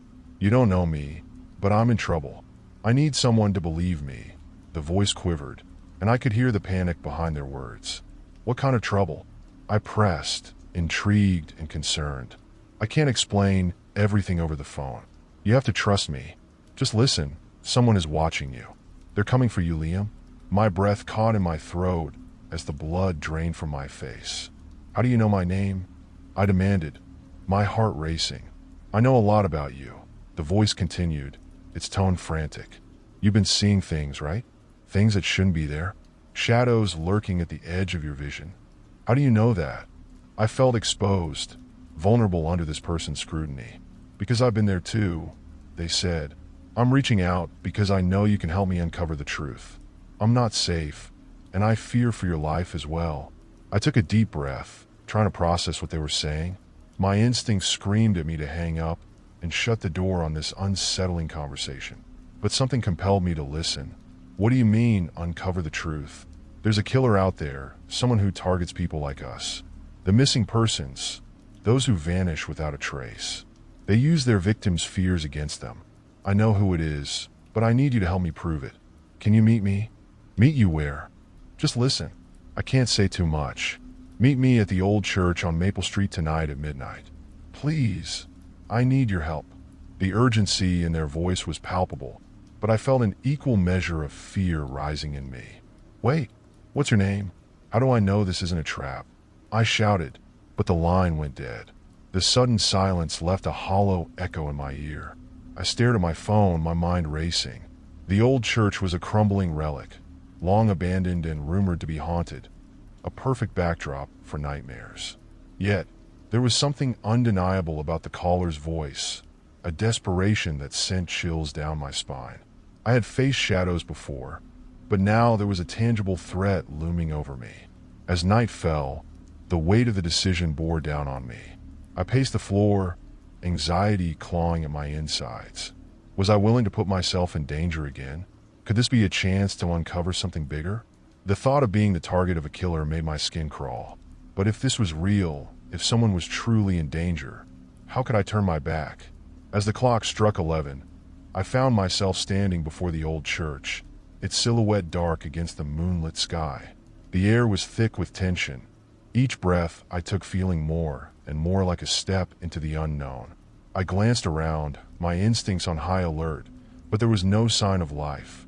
Only the creaking of the aged wooden doors swaying gently in the breeze. With a deep breath, I pushed open the door and stepped inside. The scent of mildew and dust hit me like a wall. Moonlight filtered through the broken stained glass windows, casting eerie patterns on the floor. I could hear my heart pounding in my ears, a rhythmic reminder of the danger that lurked just outside. "Hello," I called out, my voice trembling slightly as it echoed off the cold stone walls. "Liam," a voice whispered from the shadows. I turned toward the sound, squinting to make out a figure emerging from the darkness. It was a woman, her face pale and drawn, eyes wide with fear. "You came," she said, her voice a shaky breath of relief. "What's going on?" I asked, trying to gauge her sincerity. "What do you know about the killer?" "I'm being watched," she said, her voice barely above a whisper. "They're watching us both. I can't stay here much longer. You have to trust me." I felt a rush of apprehension wash over me. "I don't even know your name." "Call me Sarah," she replied urgently. "But we have to move. There's not much time before they find us." Before I could respond, a loud crash echoed from outside, reverberating through the empty church like a thunderclap. My heart raced as I instinctively stepped closer to her, adrenaline flooding my veins. "Quick, this way," she urged, pulling me toward a hidden doorway behind the altar. The shadows seemed to thicken around us as we moved, an oppressive darkness that hinted at unseen dangers lurking just out of sight. As we slipped through the door, I couldn't shake the feeling that we had just stepped into a deeper, darker nightmare. The hidden doorway creaked ominously as we slipped through, the chill of the air sending shivers down my spine. I followed Sarah into the narrow passageway, my heart racing as we stepped into the darkness. The light from the church faded behind us, leaving only the faint glow of moonlight filtering through cracks in the walls. "What is this place?" I whispered, my voice barely breaking the silence. The walls were damp, the air thick with an earthy smell that hinted at years of neglect. "It's an old escape route," Sarah replied, her voice low and urgent. "It leads out of the church and into the woods. We need to get as far away from here as possible." I nodded, my mind racing. Who was after us, and why? The weight of uncertainty pressed heavily on my chest, but the urgency in her tone pushed me forward. We crept down the passage, the sound of our footsteps echoing against the stone walls. As we walked, I couldn't shake the feeling of being watched. Every shadow seemed to whisper, every noise heightened in the oppressive silence. "How did you know I would come?" I asked, trying to make sense of the situation. "I've been following your story," she said, glancing back at me, her eyes reflecting the little light that penetrated the darkness. "You've been experiencing things that I can't explain, but I know they're connected to me and to the others." "What others?" I asked, my pulse quickening. "The missing people. They're all connected," she said. "I was taken too, but I managed to escape. I've been trying to warn everyone, but it's like they don't believe me. And now I fear they're coming for you next." "Why me?" I pressed, my anxiety mounting. "Because you're a threat to them," she said, her voice trembling. "You see things that others don't. You ask questions. That makes you dangerous in their eyes." Before I could respond, a noise echoed behind us, a faint sound of footsteps. My heart leaped into my throat. "We need to hurry," I urged, pushing forward with Sarah close behind. The passageway twisted and turned, and I could feel the walls closing in, as if they were alive, suffocating. Just when I thought it might never end, we reached a heavy wooden door. It looked old, the wood weathered and scarred, but it was solid, a barrier between us and whatever might be pursuing us. "Help me with this," Sarah said, and together we pushed against the door. It creaked open, revealing a moonlit forest beyond, the trees towering like ancient sentinels. As we stepped outside, the cool night air washed over us, a brief reprieve from the claustrophobic passage. But the feeling of being watched returned, the hair on the back of my neck standing on end. "Where do we go now?" I asked, scanning the trees for any sign of movement. "We have to find shelter, somewhere they can't find us," she said, glancing nervously over her shoulder. "There's an old cabin a little ways into the woods. We can hide there." Without waiting for my reply, she led the way, her pace quickening. We wove through the trees, the branches clawing at us like skeletal fingers. My mind raced with questions, but there was no time for answers. I had to trust her. After what felt like an eternity of running, we finally reached the cabin, a dilapidated structure that seemed to blend into the forest. It looked abandoned, but I could sense that it had once been a refuge. The door hung slightly ajar, creaking in the breeze. Stay close, Sarah whispered as we slipped inside. The interior was dark and musty, dust motes swirling in the dim light filtering through the cracks in the wooden walls. What now? I asked, my voice barely a whisper. We need to barricade the door, she said, moving to a nearby shelf and grabbing a heavy wooden table. I helped her push it against the door, our breaths heavy with exertion and fear. Once we secured the door, we stood in silence, listening for any signs of pursuit. My heart raced as I peered through a grimy window. The woods were eerily quiet, but an unsettling feeling hung in the air. I don't know how long we can stay here, I said, anxiety gnawing at my insides. What happens if they find us? They won't if we stay quiet and don't draw attention to ourselves, Sarah replied, her eyes darting around the room. But we need to find out what they want. They're hunting for something, and I think it has to do with us. What do you mean? I asked, my curiosity piqued despite the terror enveloping me. They're using fear as a weapon, she explained, her voice barely a whisper. They feed off it. I've seen the way they manipulate people, how they turn their nightmares into reality. Suddenly, a rustling sound outside interrupted our conversation. My heart raced as I turned to Sarah, fear etched on her face. Did you hear that? I asked, my voice trembling. Yes, she whispered, moving closer to the window. They're here. The sound of footsteps drew closer, and a chill ran down my spine. I could hear muffled voices, ominous and distorted, as if they were right outside the door. They know we're here, I exclaimed, panic surging through me. Stay calm, Sarah hissed, pressing her finger to her lips. We can't let them know we're inside. As the footsteps grew louder, the door creaked ominously, and I could feel the walls of the cabin closing in on us. The shadows seemed to dance around us, hungry and eager, as if they were waiting for the inevitable. Would they break in? Would they find us? My mind raced with possibilities, each one more terrifying than the last. But I knew one thing. Whatever lay beyond that door, we had to prepare ourselves for the darkness that awaited. The heavy sound of footsteps echoed outside the cabin, accompanied by muffled whispers that sent chills racing down my spine. I pressed my back against the wall, my breath shallow as I exchanged a glance with Sarah.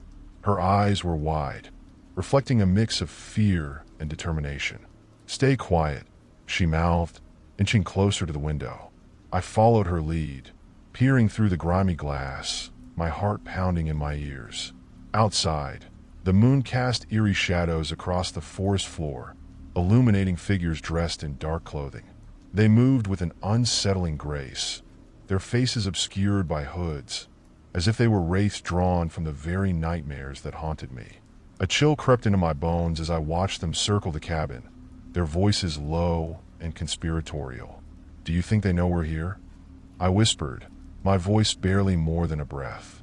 I don't know, Sarah replied, her eyes darting to the door. But we need to be ready. They're not just here to scare us. They're looking for something.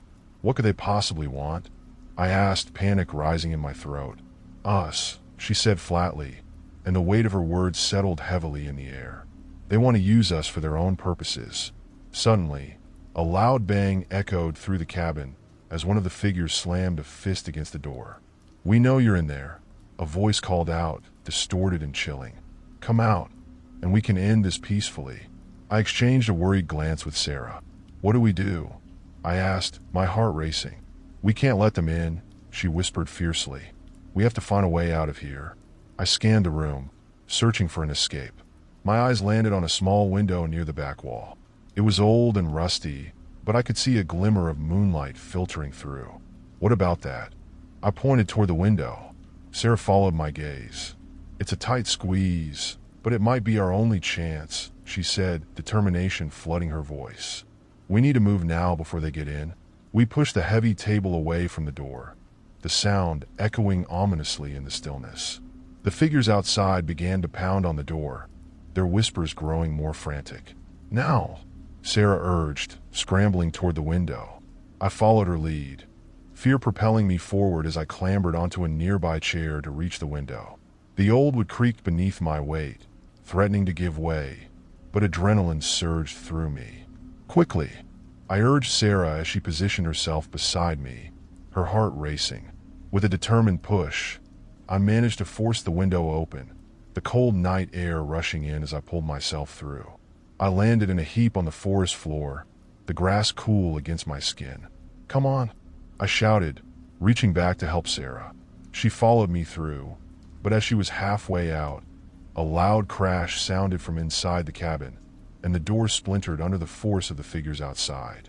"Go, now!" I yelled, pulling her free just as the door flew open, revealing the ominous silhouettes standing in the doorway, their faces shrouded in darkness. "Run!"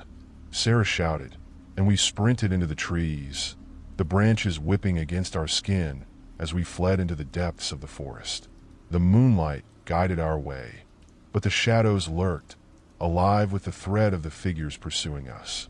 We ran without looking back, my lungs burning and my heart pounding in my chest. The forest was a maze, twisting and turning in ways that made it difficult to know if we were going in circles or heading toward salvation. "Where do we go?"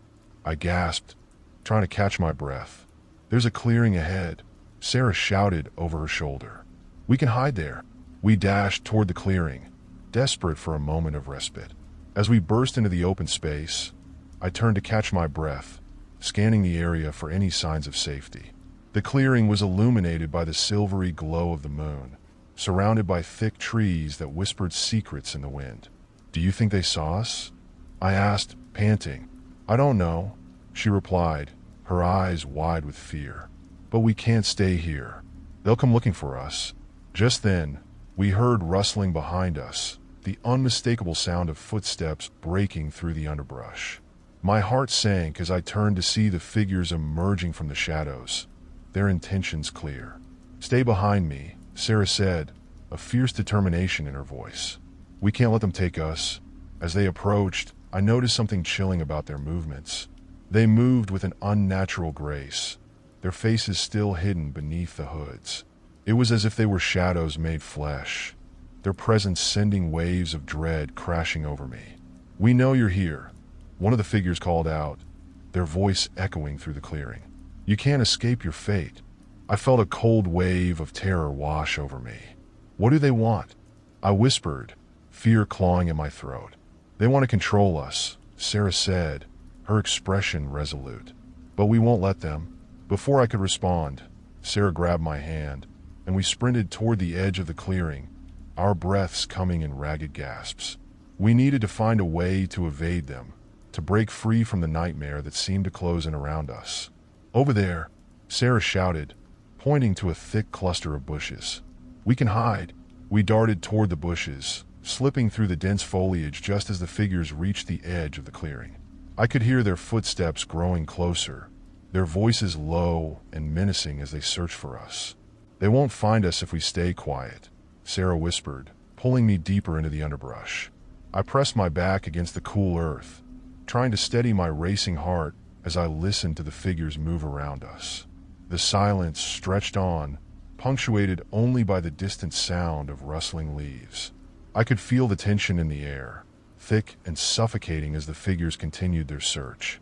Suddenly, I heard one of them speak. They couldn't have gone far. Split up and searched the area. A cold wave of fear washed over me. "They're splitting up," I whispered urgently to Sarah. "We need to get out of here. Just a little longer," she said, her eyes wide with fear. "They might not find us if we stay still." As the minutes dragged on, the sound of footsteps faded into the distance, but the tension in the air remained. We waited in silence, our breaths barely above a whisper as we listened for any sign of danger. Finally, when I thought it was safe to move, Sarah's eyes widened in panic. "They're coming back," she hissed, her voice barely above a whisper. In a heartbeat, I felt the overwhelming urge to flee. "What do we do?" I asked, fear clawing at my throat. "Follow me," she urged, and without waiting for an answer, she pushed through the bushes, her determination guiding her forward. I followed close behind, my heart racing as we navigated the dense undergrowth, praying we could escape the clutches of the unknown. We sprinted through the underbrush, our hearts pounding in unison as we pushed deeper into the forest. The sound of our frantic footsteps was drowned out by the rustling of leaves and the chorus of night creatures, their calls echoing in the darkness. Each step felt heavy, as if the very ground was trying to pull us back into the nightmare we were escaping. "Do you know where we're going?" I gasped, trying to keep pace with Sarah as she led the way through the thick foliage. "I'm not sure," she admitted, glancing over her shoulder. "But we have to keep moving. We can't let them find us." The fear in her voice spurred me on, even as doubt clawed at my mind. What if we were running in circles? What if we stumbled into another trap? After what felt like an eternity, we finally reached a narrow path winding through the trees. It was barely visible, overgrown with weeds and shadowed by the towering trees. Sarah paused, her eyes scanning the area, as if sensing something lurking just beyond the edges of the light. "Which way?" I asked, glancing around nervously. The oppressive darkness pressed in on us, and I could feel my heart racing with each passing moment. "We need to go left," she said finally, pointing down the path. "It looks like it leads away from the clearing." I nodded, though my instincts screamed to go in the opposite direction. "Let's hurry then." As we started down the path, the air grew colder, and an unsettling stillness settled around us. It was as if the forest was holding its breath, waiting for something to happen. With every step, I could feel the weight of unseen eyes watching us from the shadows. Suddenly, a low growl echoed through the trees, stopping us in our tracks. My heart leaped into my throat as I turned to look behind us, but there was nothing there, only the darkness and the flickering shadows. "Did you hear that?" I whispered, my voice trembling. "Yeah," Sarah said, her eyes wide with fear. "We need to keep moving." We pressed on, but the growling continued, growing louder, as if it were stalking us through the trees. My heart raced, and I couldn't shake the feeling that something was closing in, just out of sight. "Faster," I urged, adrenaline surging through me. We quickened our pace, pushing ourselves harder as the sound of heavy footsteps followed close behind.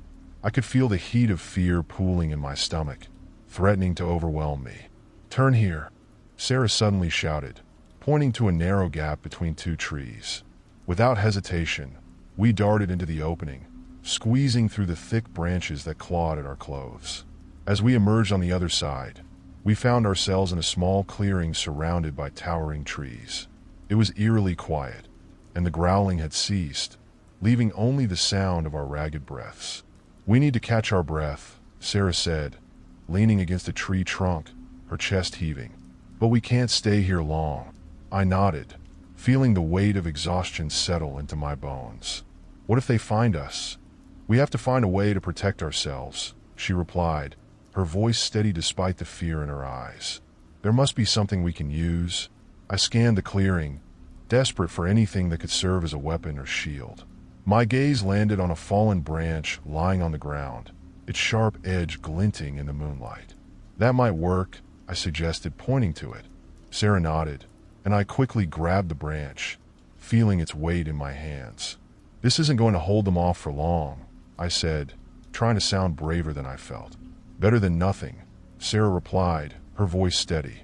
"We'll have to be ready to fight if they find us."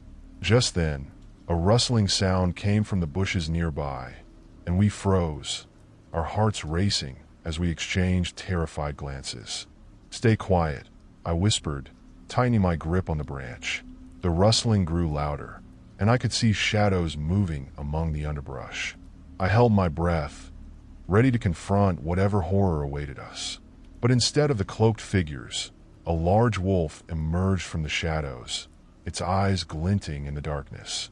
I felt a wave of relief wash over me, but it was quickly replaced by a new wave of fear. The wolf looked at us with an intensity that sent shivers down my spine. It stood still, its muscles tensed as if weighing its options. "Sarah," I whispered, taking a step back. "What do we do?" "I don't know," she replied, her voice barely above a whisper. "Stay still." The wolf sniffed the air, its gaze darting between us, and then suddenly, it turned and darted back into the shadows, disappearing without a trace. "Did it leave?" I asked, still on edge. "I think so," Sarah said, peering into the darkness. "But we can't let our guard down. We need to keep moving." We lingered in the clearing for a moment longer, gathering our thoughts and catching our breath. As much as I wanted to rest, I knew the danger wasn't over. "Where do we go from here?" I asked, looking at the path that branched off in two directions. "We have to head toward the road," Sarah said decisively. "We'll find help there." I nodded, the thought of safety spurring me on. As we moved toward the path, I couldn't shake the feeling that we were still being watched. The trees loomed overhead like sentinels, their branches swaying eerily in the night breeze. With each step, the tension in the air grew thicker, and I could hear my heartbeat echoing in my ears. It felt like we were walking into the jaws of a trap, but we had no choice. Suddenly, a low growl echoed from behind us again, sending a jolt of panic through my veins. "They're back!" I shouted, my voice rising in alarm. "Run!" Sarah yelled, and we took off down the path, our hearts pounding in our chests. The growling intensified, and I dared to glance back, my stomach sinking as I saw the cloaked figures emerging from the shadows once more, their eyes glinting with malevolence. They were relentless, determined to catch us at any cost. "Faster," I urged, pushing myself harder as we sprinted down the narrow path, the darkness swallowing us whole. We could hear their footsteps closing in behind us, their presence like a shadow that would not let go. The path twisted and turned, and I could feel my legs growing weary, but I knew we couldn't stop. "We can't let them catch us," I shouted, desperation creeping into my voice. "They're right behind us," Sarah replied, her breath coming in gasps. I pushed forward, adrenaline fueling my every move. We burst through the trees and into a small clearing, gasping for air as we glanced around for any sign of escape. To our right, I spotted a narrow trail leading away from the clearing, barely visible under the moonlight. "That way," I shouted, pointing toward it. We dashed toward the trail, our hearts racing as the figures grew closer. The moon shone brightly overhead, illuminating the way as we raced down the path, determined to put as much distance as possible between us and our pursuers. But as we ran, I felt a creeping sense of dread settle over me. It was as if the forest itself was alive, watching us, waiting for the right moment to strike. "Just keep going," Sarah urged, glancing back one last time. We pushed ourselves forward, determined to escape the nightmare that threatened to consume us.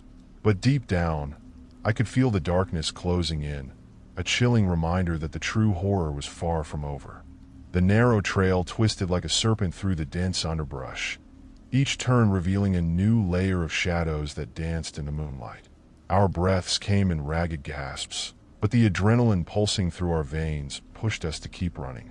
I glanced back, and my heart dropped at the sight of the cloaked figures flitting between the trees like wraiths, their movements swift and silent. "Keep going," Sarah urged, her voice sharp with urgency. "We need to find somewhere safe." Panic surged within me, a rising tide threatening to drown out all rational thought.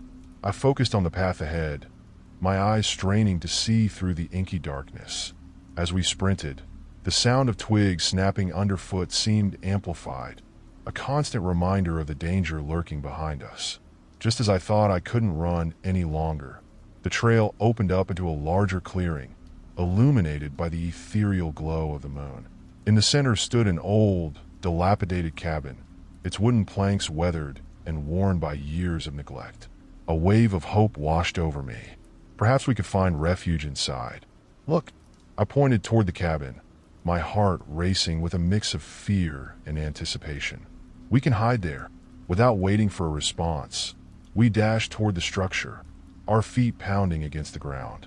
As we reached the door, I hesitated for a brief moment. What if the cabin was already occupied? What if it harbored its own dark secrets? "Go," Sarah urged, her eyes wild with fear. I grasped the doorknob, twisting it with all my strength. To my surprise, the door creaked open with an eerie groan, revealing a dark interior that smelled of mildew and decay. I stepped inside, pulling Sarah along with me, and closed the door behind us with a soft click. We stood in the darkness, the faint moonlight filtering through the grimy windows, casting eerie shadows that flickered like ghosts. The cabin was empty, but it felt alive with a palpable tension, as if it had witnessed horrors far greater than our own. Do you think they'll find us here? Sarah whispered, her voice trembling as she peered out through a dusty window. I don't know, I replied, my pulse quickening. We can't stay long, but maybe we can barricade the door. We moved quickly, dragging a rickety wooden table in front of the door. It wasn't much, but it was something. As we positioned it, the sound of rustling outside sent chills down my spine. I glanced toward the window, my breath hitching in my throat as I spotted a shadow moving just beyond the tree line. Do you see that? I whispered, pointing toward the darkness outside. Yes, Sarah replied, her eyes wide with fear. They're close. We crouched low, our hearts pounding as we strained to listen. The rustling grew louder, accompanied by low, guttural voices that sent shivers racing down my spine. I pressed my back against the cold wall, willing myself to be quiet, to blend into the shadows. They're looking for us, I breathed, dread pooling in my stomach. Just then, a loud thud echoed against the door, shaking the cabin. Sarah jumped, her eyes wide with terror. I clenched my fists, my resolve hardening. We can't let them in, I said, trying to sound braver than I felt. We huddled together in the dim light, the world outside fading into a chilling silence, broken only by the occasional creak of the old cabin settling. Every shadow felt alive, every noise magnified. The suffocating tension wrapped around us like a noose, and I could feel my heart pounding in my ears. As we crouched in silence, I couldn't shake the feeling that we were being watched. It was as if the very walls of the cabin held secrets, dark memories echoing through time. My gaze flickered to the corners of the room, where shadows pooled like ink. What if we're trapped here forever? Sarah's voice was barely above a whisper, the fear seeping into her words. We won't be, I insisted, though uncertainty gnawed at my insides. We'll find a way out. We just need to hold on a little longer. Another thud sounded against the door, louder this time, followed by frantic scratching. I froze, my heart racing as the realization set in. They were trying to get in. Sarah, we need to find something to defend ourselves, I said, scanning the dim room for anything that could serve as a weapon. My eyes landed on a rusty old fireplace poker leaning against the wall, its metallic surface glinting ominously in the low light. I grabbed it, the weight of it feeling both comforting and terrifying in my hands. Here, I said, handing it to Sarah. You take this. No, you should have it, she insisted, shaking her head. You're stronger. I can't, I said, my voice firm. I'll protect you. We have to be ready for anything. The door shuttered again, and I could feel my heart racing. I gripped the poker tightly, every muscle in my body tensed and ready for a fight. The scratching at the door grew more frantic, and I knew we had to act quickly. On the count of 3, we pushed the table aside and bolted for the window, I instructed. We'll climb out and head back toward the road. We can make it. What if they're waiting outside? Sarah asked, her voice trembling. We have to risk it, I replied. It's our only chance. Okay, she said, her resolve firming. I took a deep breath, counting down in my mind. 1, 2, 3. With a surge of adrenaline, we pushed the table aside and sprinted toward the window. My heart raced as I reached for the latch, the sound of the door splintering behind us sending a jolt of panic through my veins. I flung the window open and climbed out, followed closely by Sarah. As I hit the ground, the cold earth beneath me was a stark contrast to the fear surging through my body. Go! I shouted, glancing back to see the door burst open, the cloaked figures spilling into the cabin, their eyes glowing with malevolence. We sprinted into the trees, branches clawing at our clothes as we plunged into the darkness. The growls echoed around us, the figures in hot pursuit, their determination palpable. Keep going, I yelled, pushing Sarah ahead of me. We have to reach the road. As we ran, my thoughts raced. I couldn't let them catch us. I wouldn't let them take us. Just as we thought we were gaining distance, a sharp pain shot through my leg, and I stumbled, falling to the ground. I gasped, looking back to see one of the cloaked figures standing over me, a wicked grin spreading across its face. Run, Sarah, I shouted, my voice filled with desperation.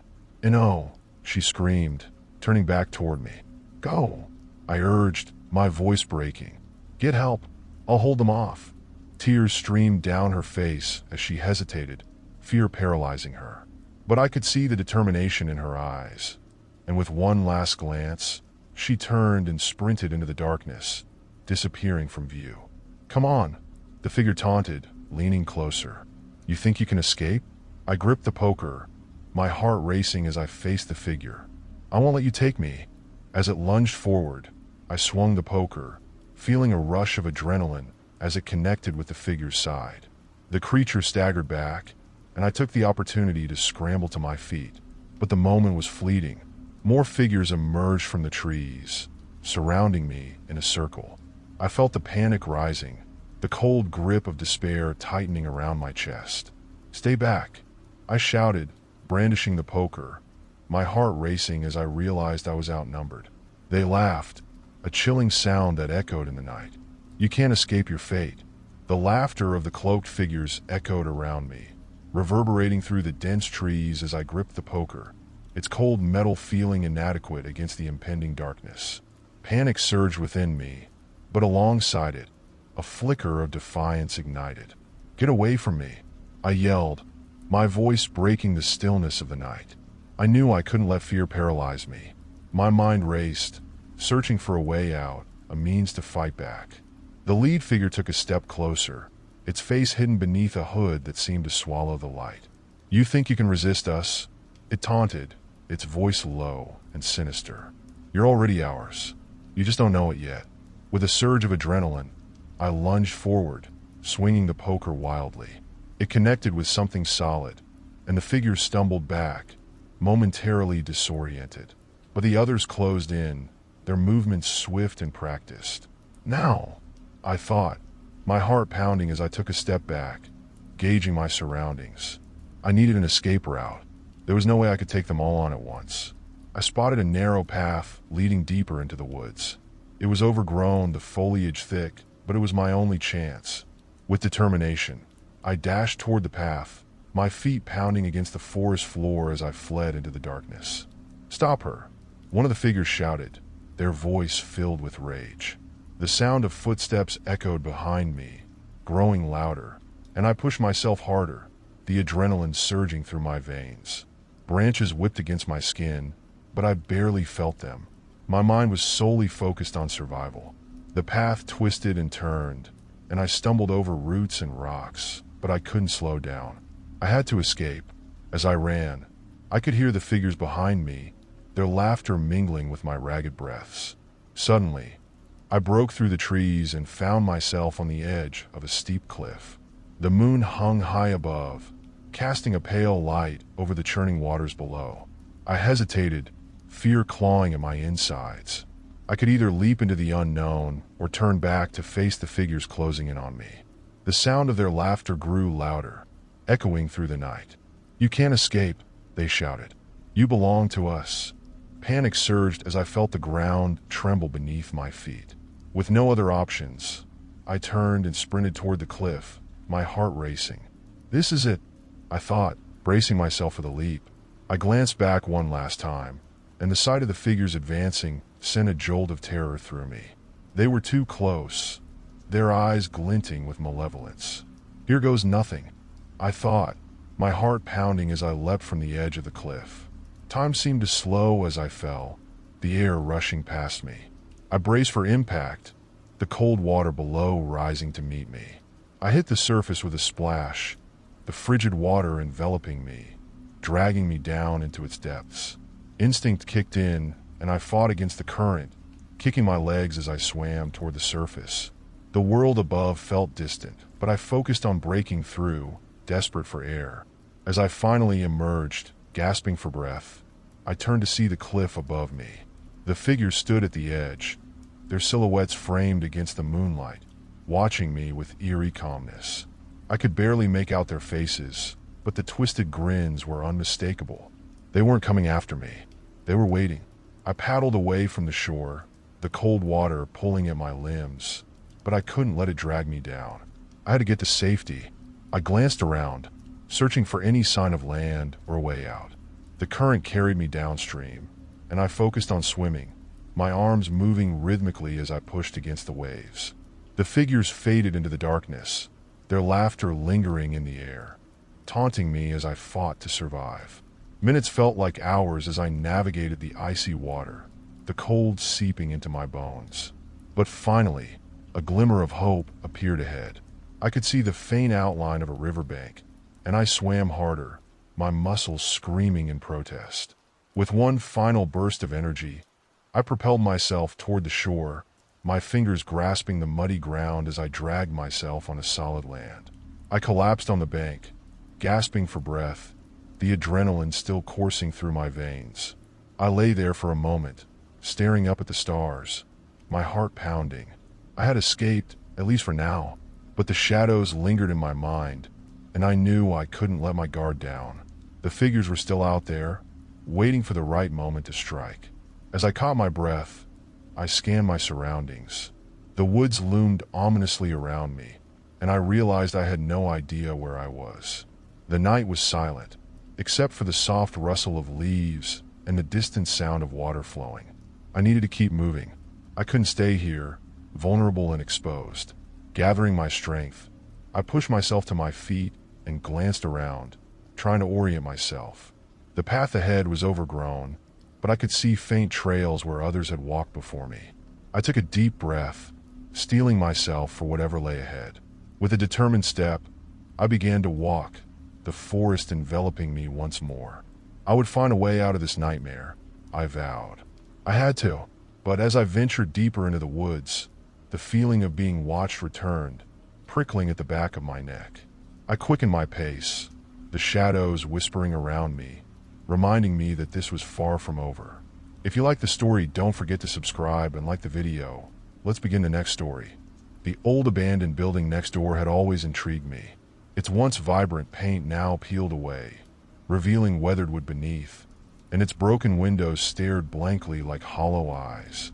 The local kids called it the haunted house and whispered tales of ghosts that roamed its empty halls. For years, I had ignored the building, content to let it decay in solitude. But one cold autumn afternoon, curiosity gnawed at me, and I found myself standing before its crumbling facade. A gust of wind rustled the leaves around me, sending a chill down my spine. The air felt thick with unspoken secrets, as if the very walls held memories I was not meant to uncover. I hesitated for a moment, glancing back at my own home, its warm lights glowing in contrast to the darkness of the building. But the pull of the unknown was too strong, and with a deep breath, I pushed open the creaky gate that led to the overgrown path. The entrance loomed before me, the door slightly ajar, as if inviting me in. I stepped inside, my heart racing with a mix of excitement and dread. Dust motes danced in the dim light, filtering through the cracks in the walls, creating an otherworldly atmosphere. The air smelled stale, a blend of mold and decay that threatened to overwhelm me. As I ventured deeper, the floorboards creaked beneath my weight, echoing through the empty halls. I ran my fingers along the walls, feeling the rough texture of the crumbling plaster. Each room I entered told a story: shattered furniture, faded photographs, and remnants of a life once lived.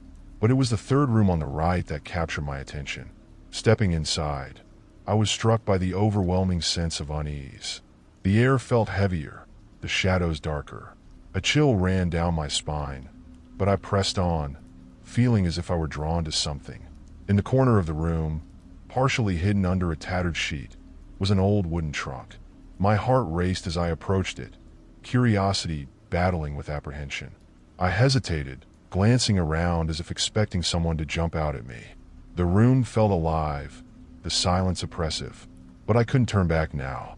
With trembling hands, I pulled the sheet away, revealing the trunk's intricate carvings. It looked ancient, its surface worn smooth by time. Gingerly, I knelt down and fumbled with the rusty latch. It creaked open, revealing a trove of dusty old letters, photographs, and what appeared to be a diary. My breath caught in my throat as I lifted the diary out. Its leather cover was cracked, the pages yellowed with age. Flipping through the pages, I found entries filled with neat handwriting. The words spoke of love, loss, and longing, but as I read further, the tone shifted. The entries grew darker, filled with paranoia and fear. The writer, a woman named Clara, mentioned shadows moving in the night, whispers that echoed through the halls, and an overwhelming sense of being watched. Someone is in the house. One entry read, the ink smudged as if written in haste. I can feel their eyes on me, lurking in the corners, waiting for the right moment to strike. A shiver coursed through me as I read those words, the unsettling feeling that I was not alone growing stronger. I glanced around the room, my heart pounding in my chest. The shadows seemed to dance in the corners, taunting me, whispering secrets I was not meant to hear. I quickly closed the diary, my mind racing. This place was more than just an abandoned building. It was a repository of dark memories and unresolved fears. Clara's words echoed in my mind, and I couldn't shake the feeling that her fate was somehow tied to this very spot. As I stood there, caught between fascination and fear, I heard a noise, a soft rustle, followed by a creaking sound. My breath caught in my throat. I turned slowly, every instinct screaming at me to leave, but curiosity held me captive. "Hello," I called out, my voice shaking slightly.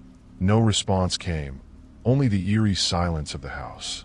I took a step back toward the door, my heart racing. Just as I was about to turn and run, I caught a glimpse of movement in the corner of my eye. My blood ran cold as I turned to see a figure standing at the threshold, silhouetted against the dim light. "Who are you?" I managed to stammer, fear flooding my veins. The figure didn't respond, simply standing there, shrouded in darkness.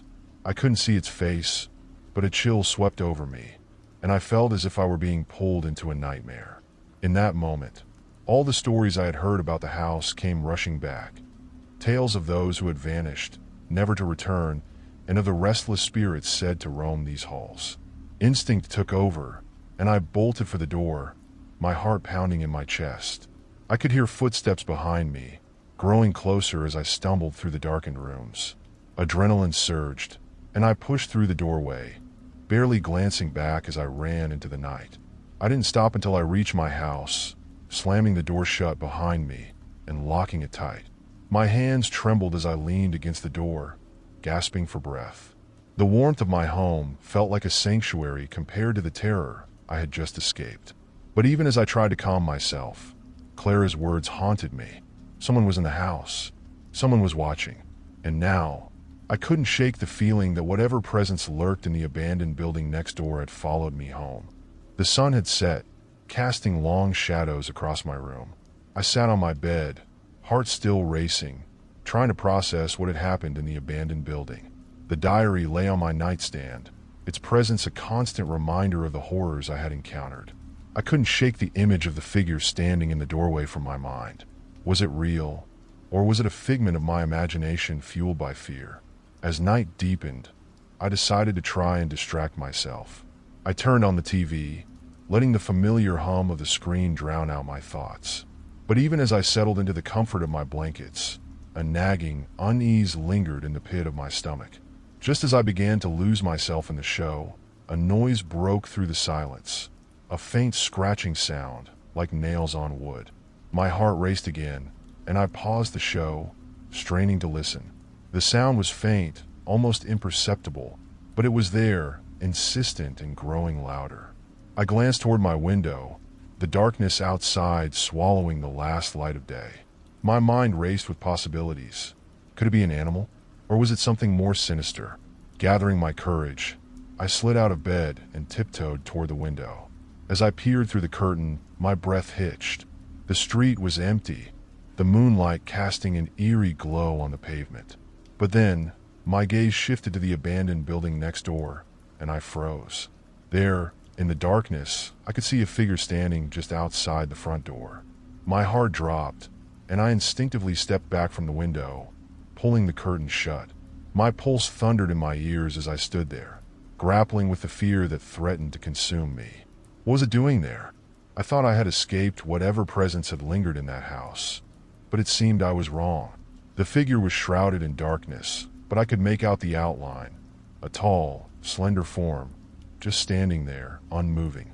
A sudden rush of adrenaline propelled me back to my bed, where I buried myself under the covers, willing myself to calm down. I tried to convince myself it was just a trick of the light or my imagination running wild, but the scratching noise returned, more pronounced now. It sounded like it was coming from the walls. Desperate to drown it out, I grabbed my phone and texted my best friend Mia. "Hey, can you talk?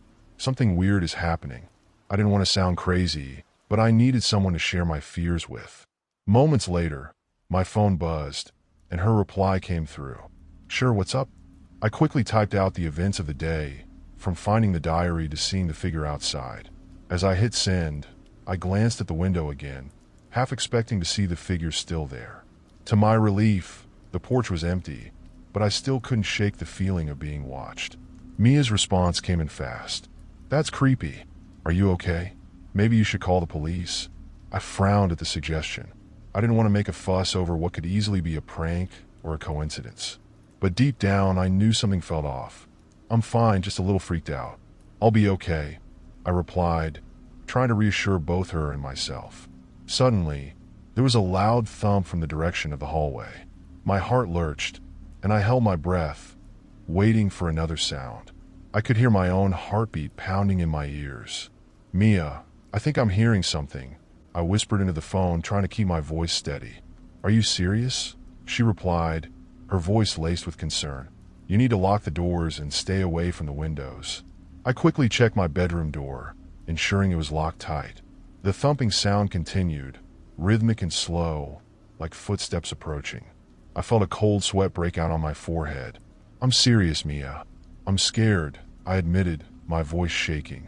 "Just stay on the phone with me. I'll be right over," she said. "No, don't. You can't. What if it's dangerous?" I didn't want to put her in harm's way, but at the same time, I felt an overwhelming need for her presence.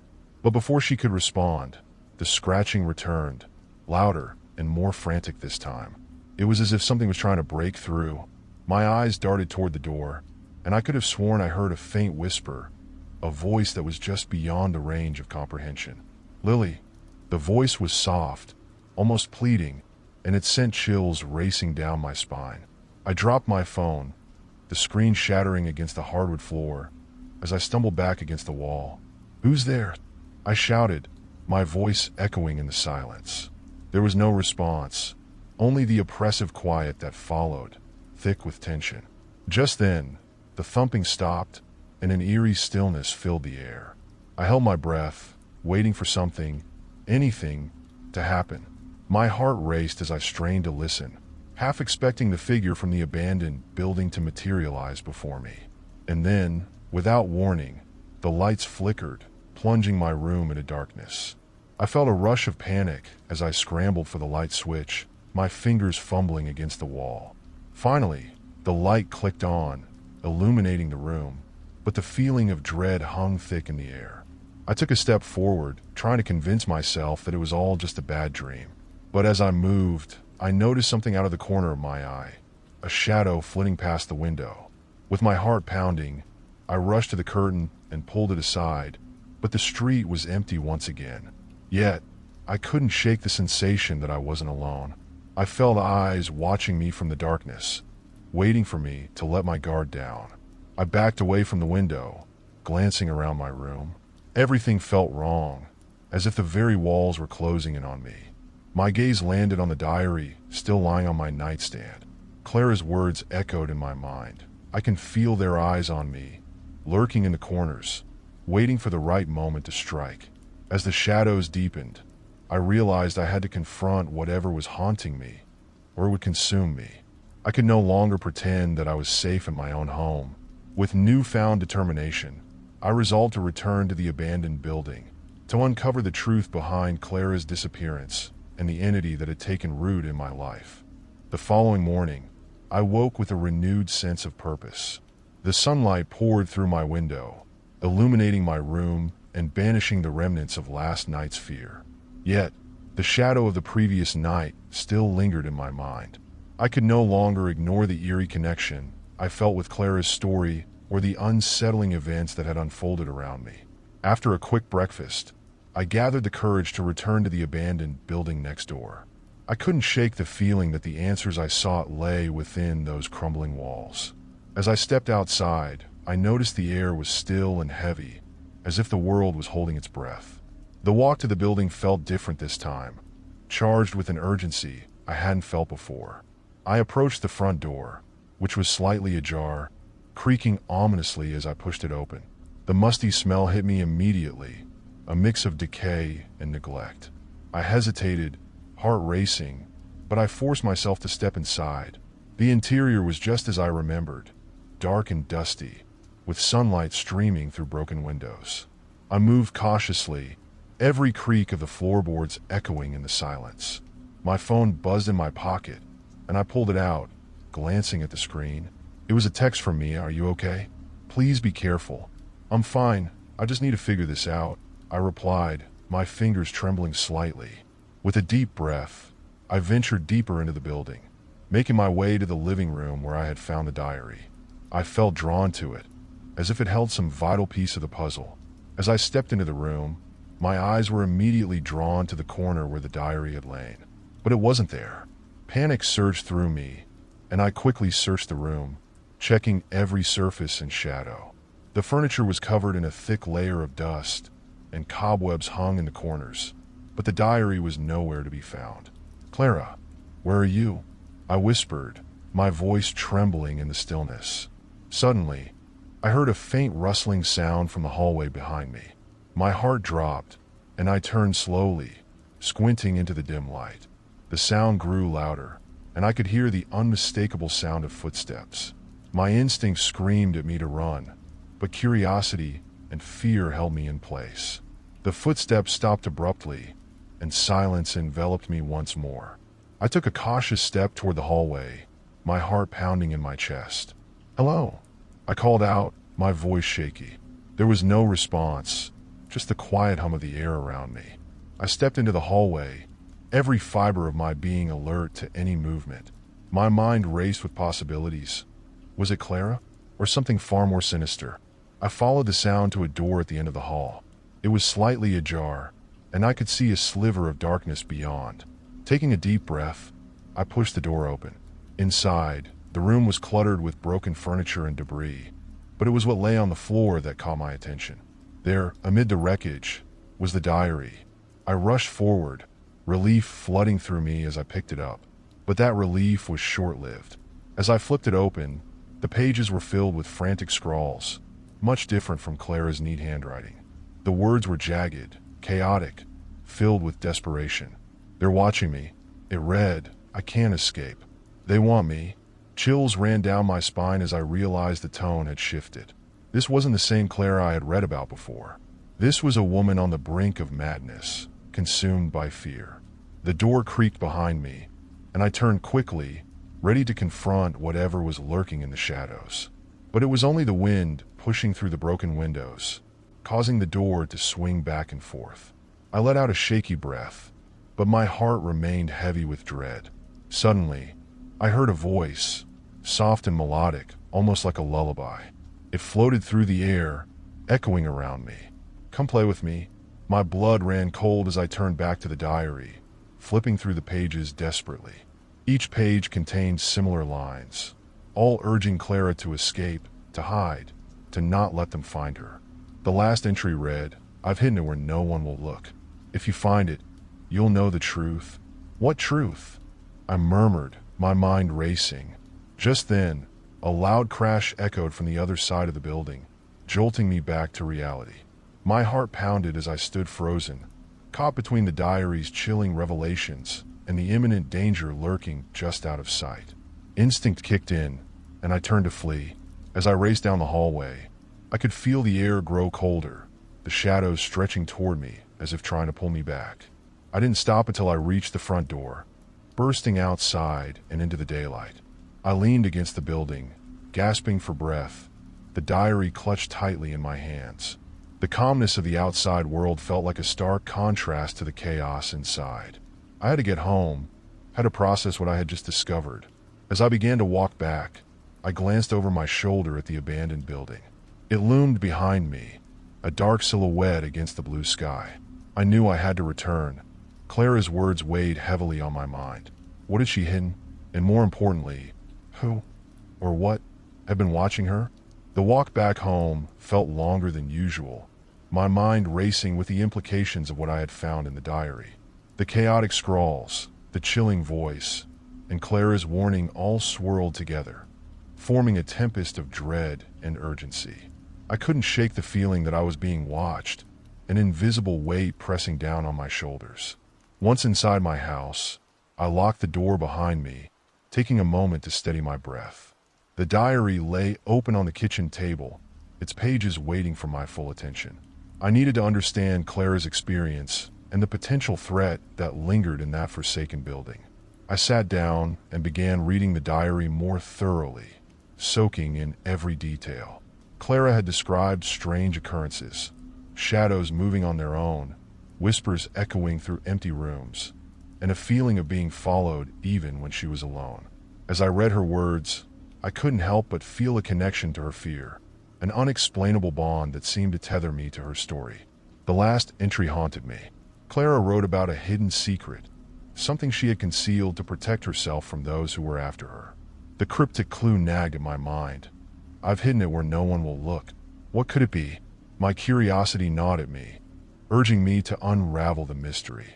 I closed my eyes and tried to picture the layout of the abandoned building. Where would she have hidden something important? After a moment, it hit me: the cellar. I recalled the door I had seen on the floor plan when I first entered the building. It had been locked, but perhaps it wasn't just a storage space. Maybe it held the key to everything. I grabbed my bag, the diary still inside, and headed back to the abandoned building, fueled by determination. The sun was beginning to set, casting long shadows that danced ominously across the ground. With each step, my heart raced in anticipation. As I approached the building, I noticed that the front door was now fully ajar. My instincts screamed at me to turn back, but I pushed those feelings aside and stepped inside. The air was heavy, saturated with the scent of mildew and decay.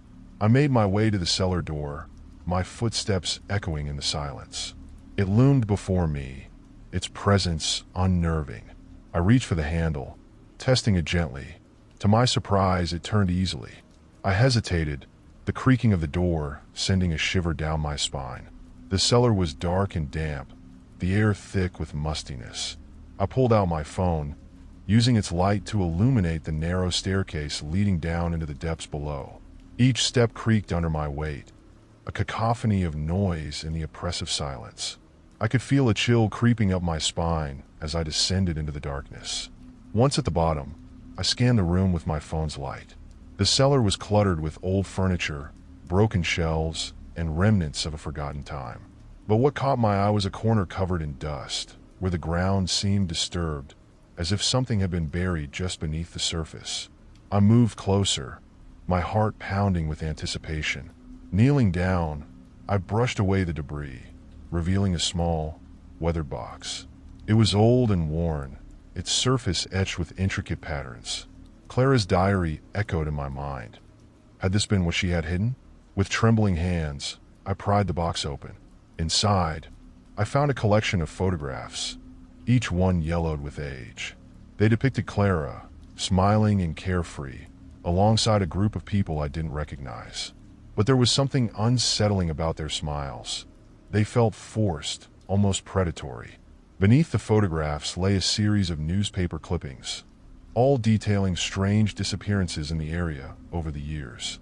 My blood ran cold as I read the headlines. Local girl disappears without a trace, and mysterious deaths linked to abandoned building. Each article spoke of the fear that gripped the community, warning of the dangers that lurked in the shadows. As I rifled through the contents, I found one last item, a small, handwritten note. My heart raced as I read it. If you find this, it means they're still watching. Don't trust anyone. They'll come for you next. A sense of urgency flooded through me. I had to leave, to escape this place before whatever dark force had taken Clara could ensnare me as well. Just as I stood up, a cold breeze swept through the cellar, extinguishing my phone's light. Panic surged within me as I fumbled in the dark, desperately trying to turn it back on.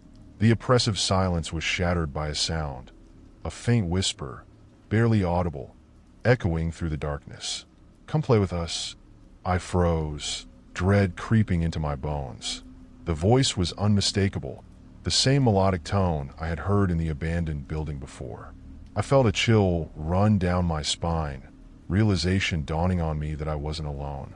The cellar door slammed shut above me, plunging me into darkness. The darkness enveloped me like a shroud, and my pulse raced as I struggled to turn my phone back on.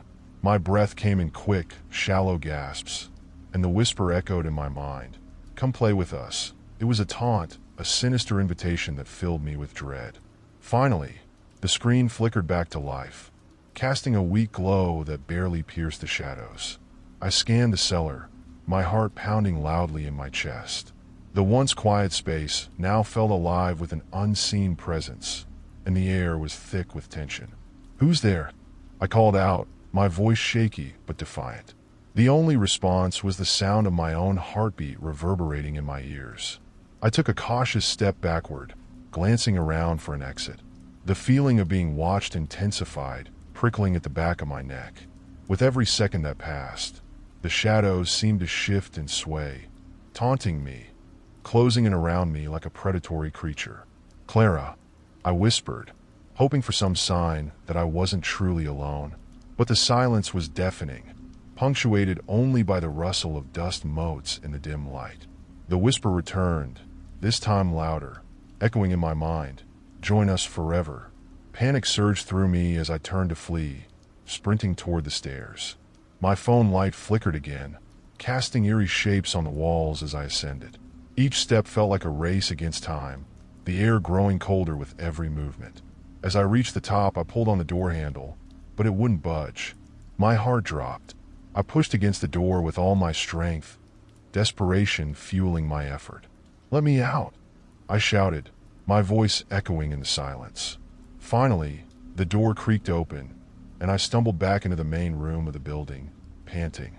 I quickly turned to shut the door behind me, but before I could, I felt a rush of cold air that forced me forward, and the door slammed shut on its own. I turned around, facing the darkened hallway ahead. My heart thudded in my chest as I peered into the depths of the building. "What do you want?" I shouted, my voice filled with a mix of fear and anger. In response, I heard soft laughter, chilling and melodic, drifting through the hall like a whisper on the wind. It was unnerving, and I felt the hair on the back of my neck stand on end. Whoever, or whatever, was in this place with me was reveling in my fear. Fueled by a mix of fear and adrenaline, I knew I had to find a way out. I dashed toward the front door, but as I reached for the handle, I felt a cold grip on my shoulder. My heart dropped, and I spun around, ready to confront whatever horror awaited me. Standing before me was a shadowy figure, barely discernible in the dim light. Its features were indistinct, but the oppressive presence sent chills racing down my spine. "You shouldn't have come here," it hissed, its voice a low growl that reverberated through the air. I opened my mouth to scream, but no sound came out. I stumbled back, desperate to put distance between us, but the figure stepped forward, its form growing clearer in the faint light. It was tall and gaunt, with dark eyes that seemed to absorb the light around it. "Clara warned you," it said, its voice dripping with malice. "Now you'll be one of us." With a surge of panic, I turned to run, my heart racing as I dashed down the hallway. I had to escape this nightmare. The laughter followed me, echoing in the emptiness, and I could feel the chill of its breath on my neck. Suddenly, I burst into the large room I had entered before, my eyes darting around for a means of escape. The windows were boarded up, and the only way out seemed to be through the front door, now locked tight. Desperation clawed at my chest as I scrambled for the nearest window, frantically tugging at the boards. "Help!" I shouted, my voice breaking as I pounded on the window. "Somebody help me!" The laughter grew louder, filling the room with an oppressive weight. The shadow drew closer, its presence suffocating. "No one can hear you," it taunted, inching forward, its long fingers outstretched. "You're ours now." I felt a surge of determination, igniting a flicker of defiance in my heart. I couldn't let this thing take me. I turned back to the front door, my last hope. With all my strength, I threw my weight against it, the impact echoing through the room. To my surprise, it gave way slightly, just enough for me to slip through the opening. I dashed outside into the cool night air, the darkness wrapping around me like a cloak. I didn't look back. I couldn't afford to. I sprinted down the street, my breath coming in gasps, fueled by pure adrenaline. The laughter faded into the distance, but the weight of its presence lingered, a shadow that clung to my mind. I needed to get home, to put distance between me and the nightmare that had unfolded. But as I ran, a thought crept into my mind. What had I uncovered? And more importantly, what had I unleashed? The cool night air rushed past me as I raced down the empty street, my heart pounding in my ears. Each step felt like a drumbeat of panic, reverberating through my body as I tried to shake off the lingering feeling of dread. I glanced over my shoulder, half expecting to see the shadowy figure following me, but the street remained empty, a stillness settling around me. When I finally reached my house, I fumbled with my keys, my hands trembling as I tried to insert the key into the lock. The darkness pressed in around me, and I could still hear the echo of that chilling laughter in my mind. After what felt like an eternity, I burst through the door, slamming it shut behind me and locking it with a shaking hand. The familiar surroundings of my home brought little comfort. Every shadow seemed to dance menacingly on the walls, and I quickly turned on all the lights, flooding the rooms with brightness. I leaned against the kitchen counter, gasping for breath, trying to make sense of what had just happened. What was that thing? Who was Clara? Why had it been waiting for me? My thoughts spiraled, and I felt an overwhelming urge to understand the nightmare that had unfolded. I grabbed my phone from my pocket, its screen illuminating my face in the dark. I searched for any information about the abandoned building. The light from the screen felt fragile in the face of the horror I had just experienced, but I needed answers. Scrolling through articles and forums, I found whispers of urban legends surrounding the building. Rumors of disappearances, strange noises, and figures lurking in the shadows filled the posts. One comment stood out. They say if you hear laughter, it's already too late. My heart sank as the words sunk in. Too late, I muttered under my breath. What if I had already crossed a line I couldn't return from? What if the shadow had followed me home? My mind raced back to the chilling voice. Now you'll be one of us. The thought was unbearable. I couldn't let that happen. I needed to find a way to break whatever hold it had on me. I grabbed a pen and a notebook, jotting down everything I could remember about the encounter. The laughter, the figure, the feeling of being watched. As I wrote, the room grew eerily quiet, and I couldn't shake the sensation of unseen eyes upon me. The tension in the air thickened, making it hard to breathe. I glanced toward the hallway where the shadows loomed, half expecting to see a figure emerge from the darkness. Suddenly, my phone buzzed on the counter, breaking the oppressive silence. I jumped, my heart racing again. I picked it up, my breath hitching in my throat, as I saw an unknown number flashing on the screen. My instinct told me to ignore it, but curiosity tugged at me. Hello, I answered, my voice shaky. Silence. Then, a soft whisper echoed through the line. You shouldn't have come back. My blood ran cold. I could barely comprehend what I was hearing. Who is this? I demanded, trying to sound more assertive than I felt. Join us. The voice was distorted, as if coming from deep within a tunnel. It's too late for you. I dropped the phone, my breath hitching in panic. I stumbled backward, feeling the weight of dread settle in my stomach like a stone. What was happening? Why was this happening to me? I quickly reached for the phone again, shaking. I needed to report this. Call the police. I dialed 911. But as the ringing filled the room, I felt a cold draft sweep through the house, extinguishing the nearby candle and plunging the room into darkness. Hello? Is anyone there? A voice finally answered, breaking the eerie silence. Please help me. I gasped, the fear spilling out of me.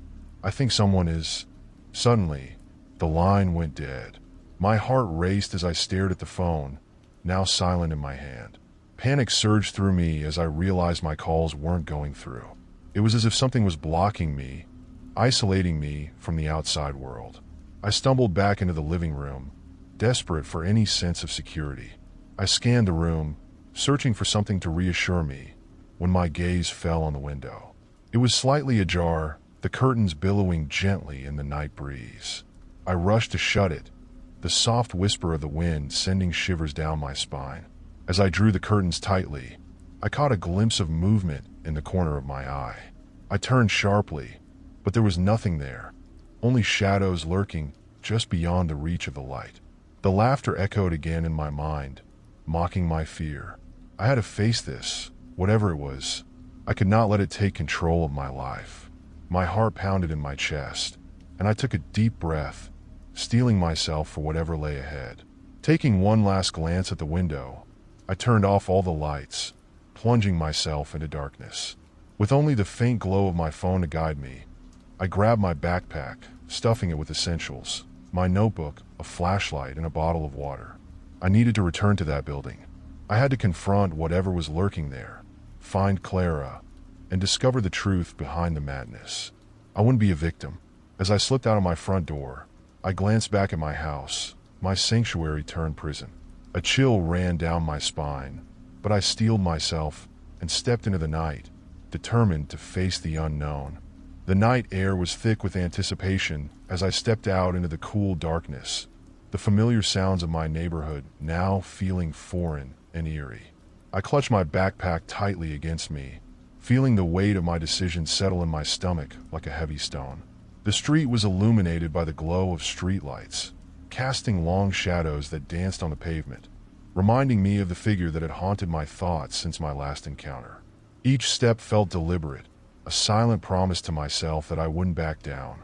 I knew the route to the abandoned building well, having passed it countless times before. But tonight was different. Tonight, I was stepping into a nightmare that had begun to feel all too real. As I approached the building, a chill swept over me.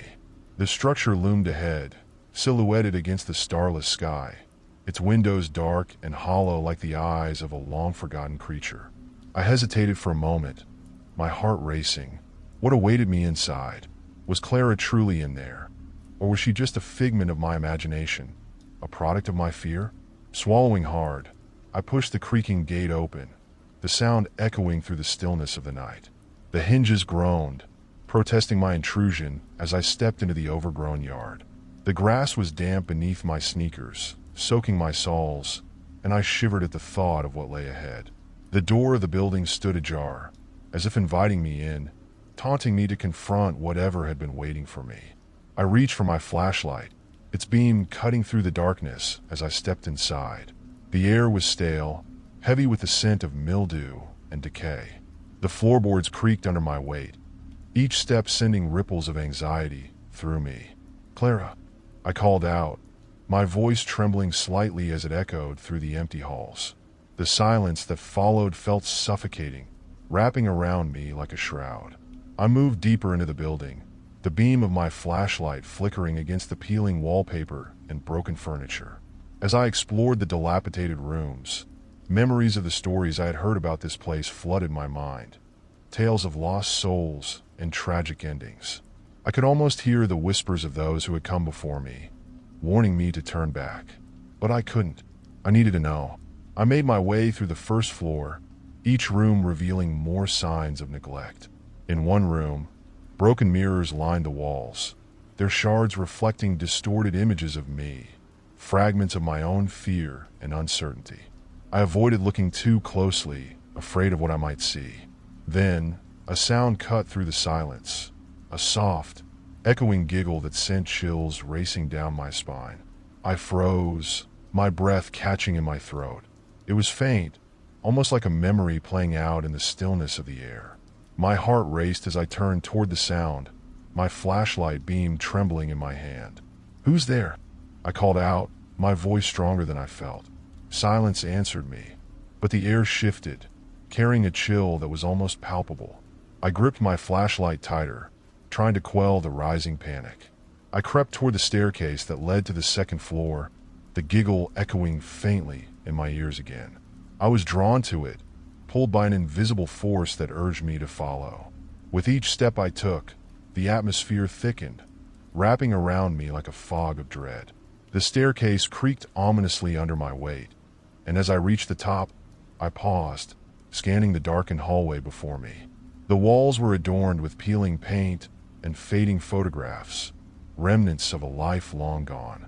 I felt as if I had stepped into a different world, one where time had stopped and shadows lingered just out of sight. Clara. I tried again, my voice barely above a whisper. The name hung in the air, and for a brief moment, the world felt utterly still. Then, I heard it again, the giggle, closer this time, ringing out from the end of the hall. I took a deep breath and moved forward, each step echoing like a drumbeat of dread in my chest. My flashlight flickered again, and I shook it slightly, willing it to stay lit as I approached the source of the sound. As I reached the last door, I hesitated, my hand hovering over the doorknob. The laughter had stopped, replaced by an oppressive silence that made my skin crawl. I turned the knob slowly, and the door creaked open, revealing a small, dimly lit room. The walls were covered in strange symbols, etched deeply into the wood. The air felt charged, heavy with an energy that made the hairs on the back of my neck stand up. And there, in the center of the room, stood a childlike figure, her back turned to me.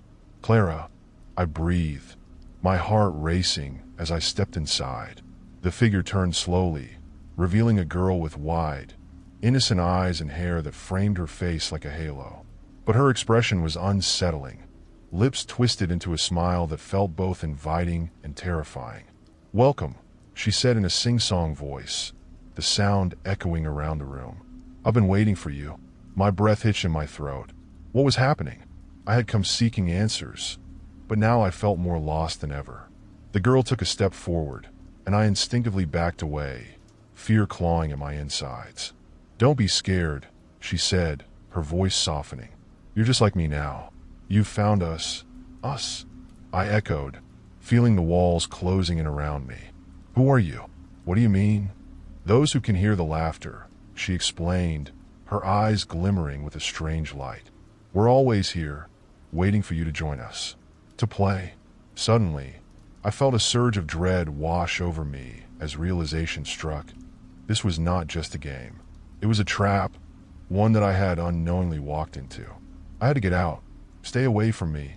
I shouted, my voice breaking.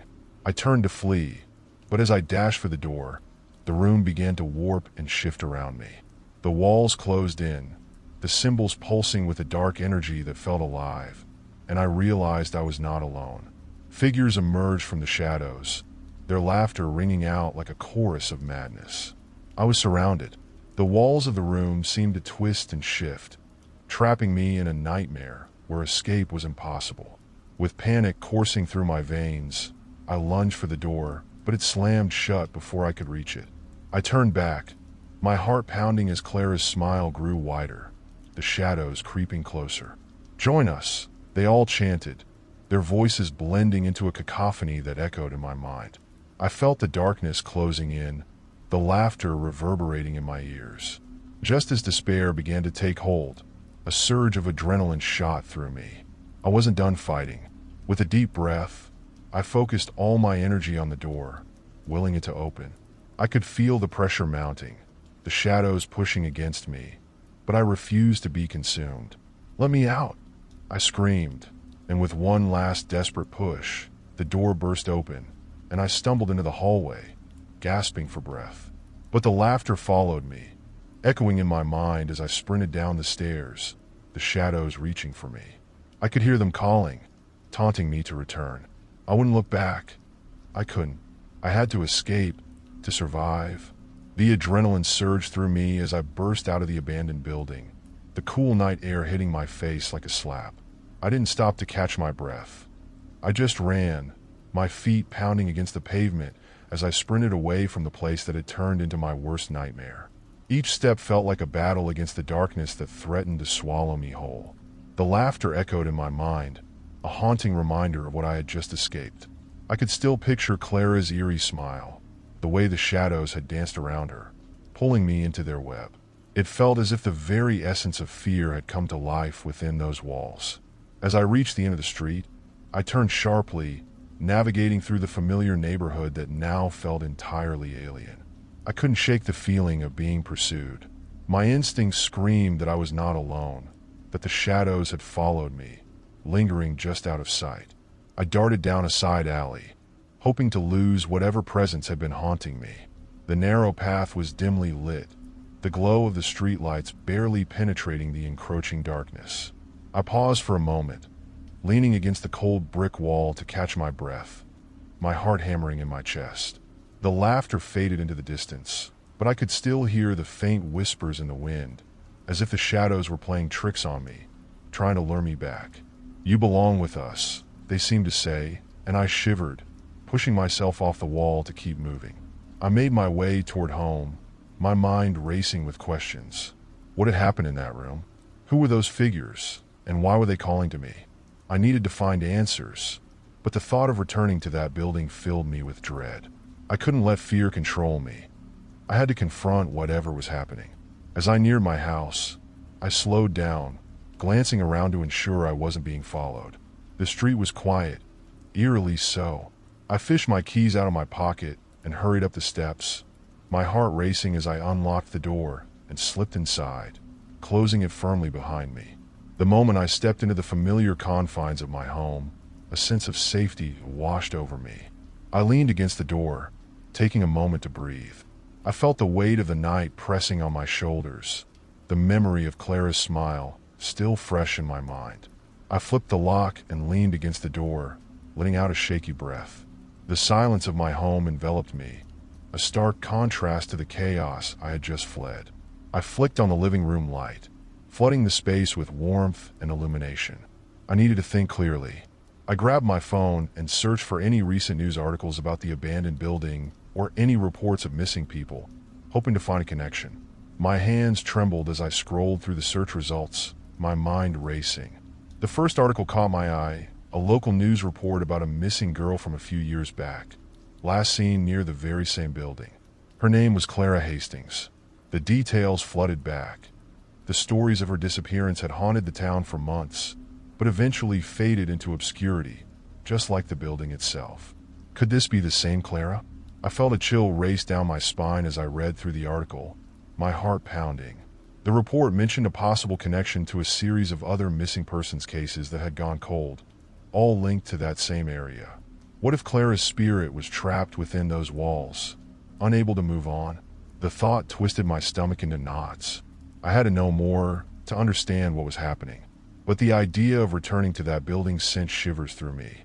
Suddenly, a sound broke the silence. A soft knock echoed from the back door, making me freeze. I glanced at the clock. It was past midnight. My heart raced as I moved cautiously toward the source of the sound, every instinct telling me to run the other way. As I reached the kitchen, I peered through the window, the darkness outside swallowing the yard. I could see nothing but shadows and the flickering light of the street lamp. My pulse quickened as I approached the door, my hand hovering over the knob. "Who is it?" I called out, my voice shaking slightly. The knock came again, this time more insistent. Taking a deep breath, I opened the door a crack, peering out into the night. My heart dropped as I saw a figure standing there, half hidden in the shadows. It was a girl, her hair flowing like a dark curtain around her face. The familiar silhouette sent a wave of dread crashing over me. "Clara," I whispered, my voice barely audible. The girl stepped forward, revealing her face. It was her. Those wide, innocent eyes looked up at me, the same eyes I had seen in that room. But there was something off about her expression. She smiled, but it was the same unsettling smile that had haunted my thoughts. "Come outside," she urged, her voice a haunting echo of what it had been before. "I want to show you." I felt a shiver run down my spine. The shadows behind her seemed to swirl, dark tendrils reaching out like hands trying to pull me into the abyss. "No, stay away," I yelled, slamming the door shut and locking it tight. I backed away, my heart racing. I could feel the weight of her presence even from inside the house, as if she was waiting for me to give in. I rushed back to the living room, every instinct screaming at me to hide, to disappear from her sight. I grabbed my phone again, searching for anything that could help me understand what was happening. As I scrolled through the articles, one headline caught my eye: "Ghostly Legends of the Abandoned Building, the Spirits of Lost Children." The piece detailed stories of children who had vanished in the area, their spirits said to haunt the abandoned structure, drawing others to them. This couldn't be real. I was losing my mind.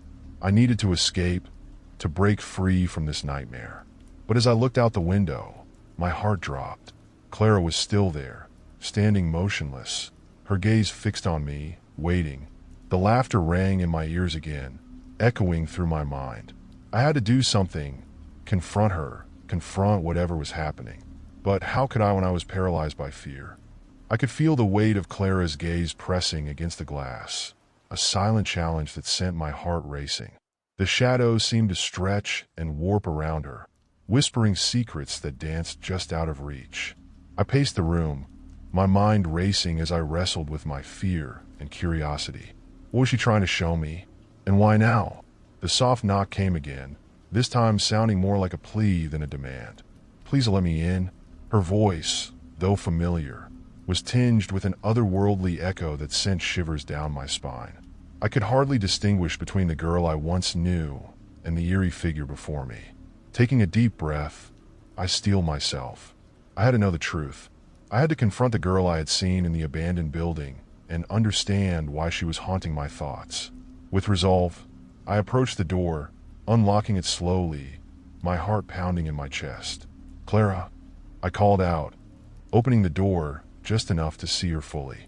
She stood there, bathed in the dim light of the porch, a ghostly figure dressed in tattered clothing. Her hair hung loosely around her shoulders, and her eyes glistened like dark pools.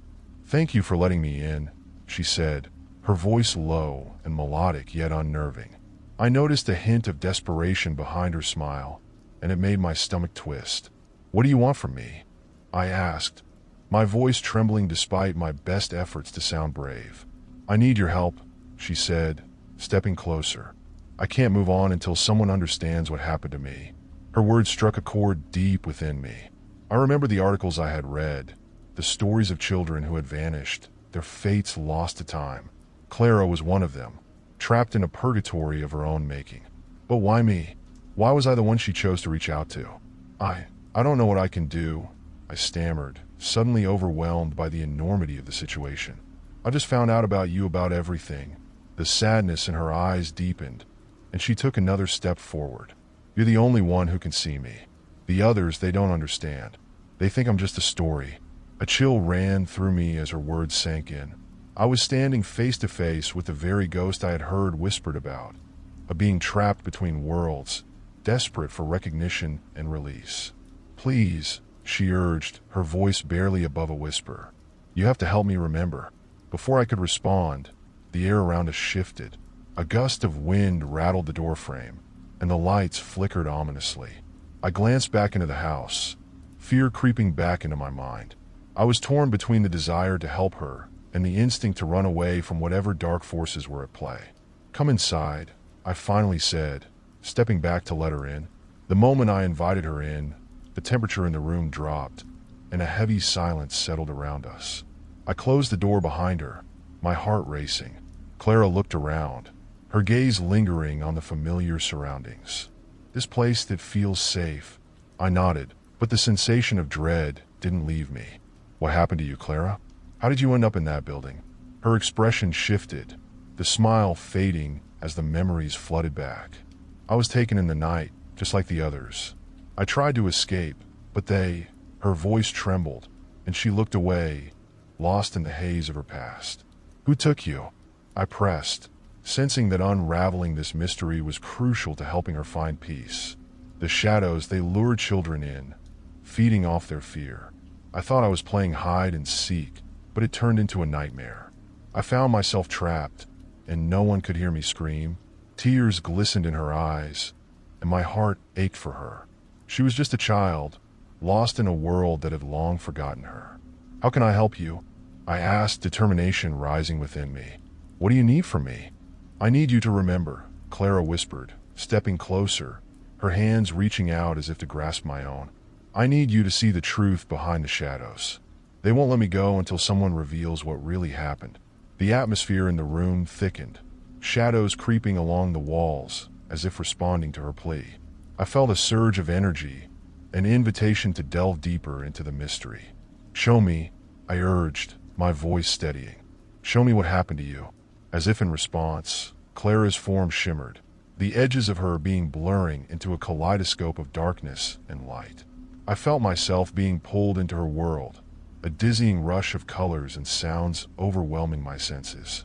I was transported back to that fateful night. The echoes of laughter filled the air, followed by the distant sounds of music. I saw a young Clara, no older than 10, playing with her friends under the streetlights, the joy radiating from her small frame. But then the scene shifted. Shadows began to stretch and twist around them, dark figures lurking just beyond the light. I could feel the fear rising in Clara's chest as she turned to look at her friends, their faces frozen in terror as they were snatched away into the darkness. "No, stop," I shouted, my voice reverberating through the dreamscape, but it fell on deaf ears.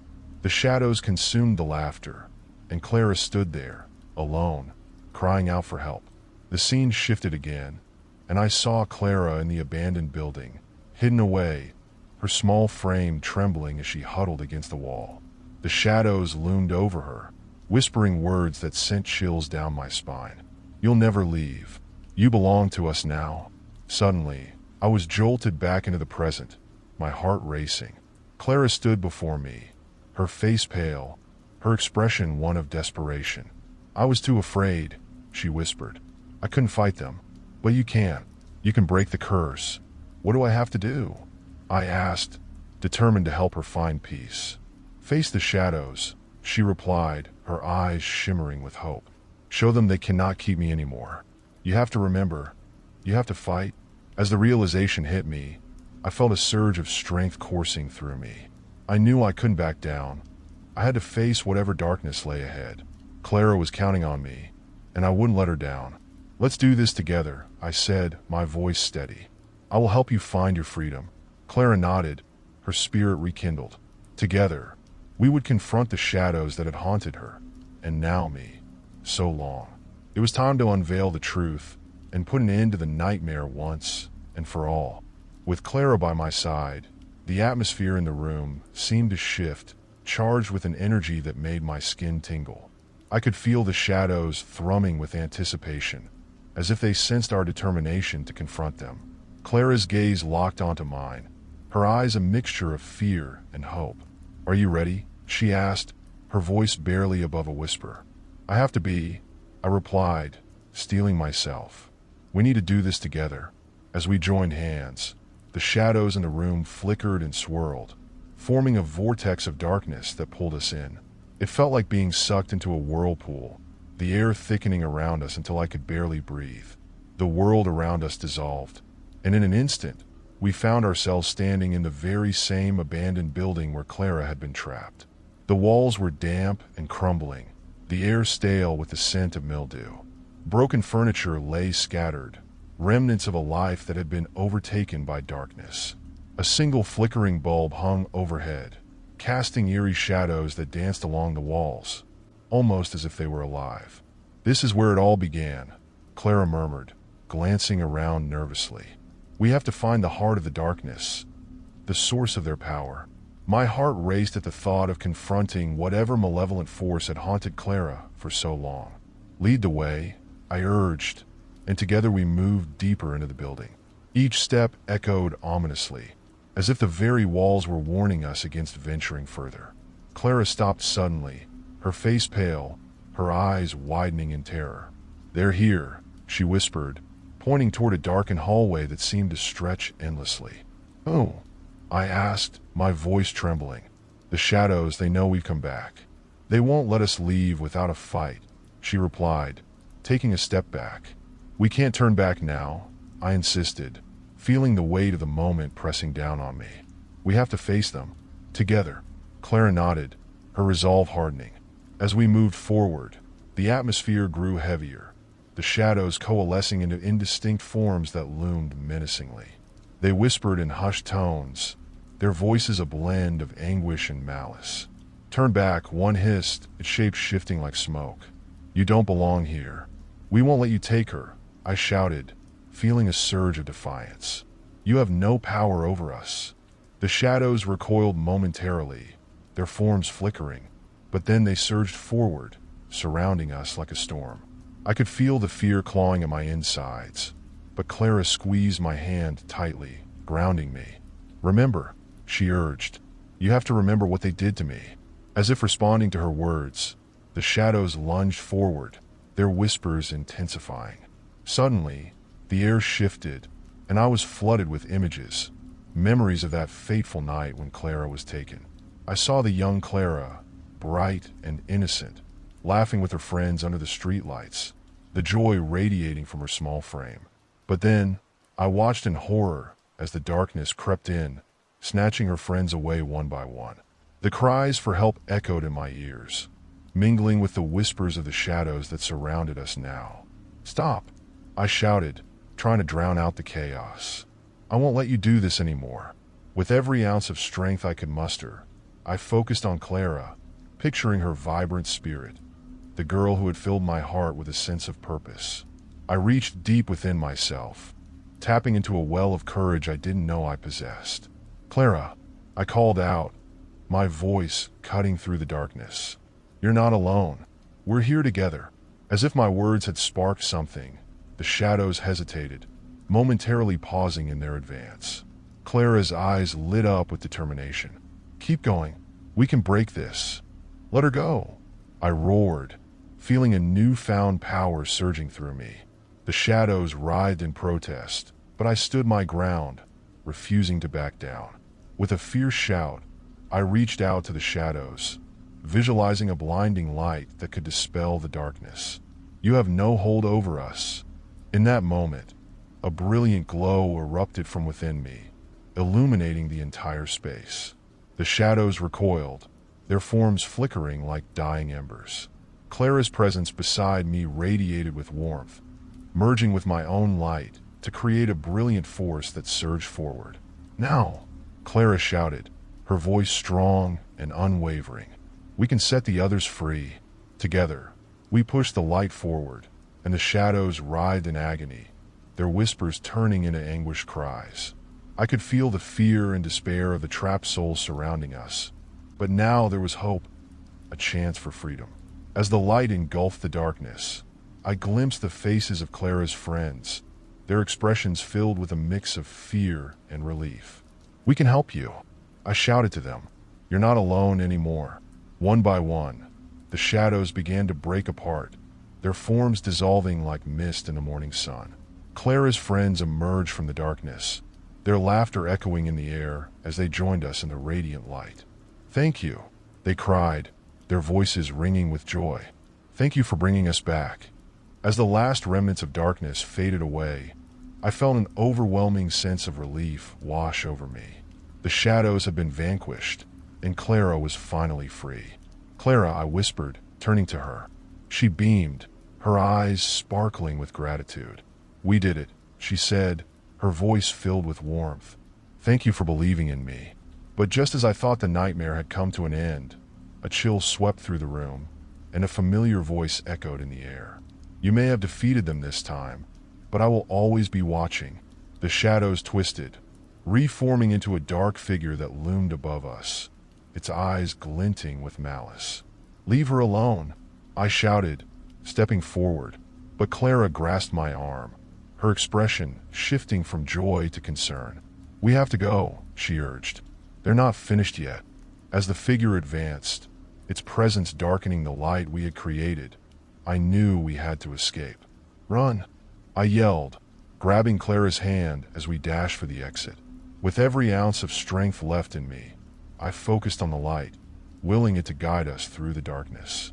Together, we burst through the doors, leaving the building behind us as the shadows thrashed and twisted in anger. Once outside, the cold night air enveloped us, and I fell to my knees, gasping for breath. Clara stood beside me, her expression a mix of triumph and fear. "We have to stay vigilant," she said, glancing back at the building. "They will come back. They won't let this end easily." I nodded, my heart racing as I took in the reality of our situation. This was far from over. The darkness would not rest until it claimed what it desired. But as I looked at Clara, I realized we had something the shadows did not: hope, strength, and the bond we had forged together. No matter what lay ahead, we would face it side by side. As the first light of dawn broke over the horizon, the world around us seemed to awaken, bathed in soft golden hues that pushed back the shadows of the night. Clara and I stood outside the abandoned building, the chill of the early morning air wrapping around us like a comforting blanket. I felt a mix of relief and anxiety churning in my stomach, knowing that while we had escaped the darkness for now, it wouldn't be long before it sought us out again. "Do you think they'll come for us?"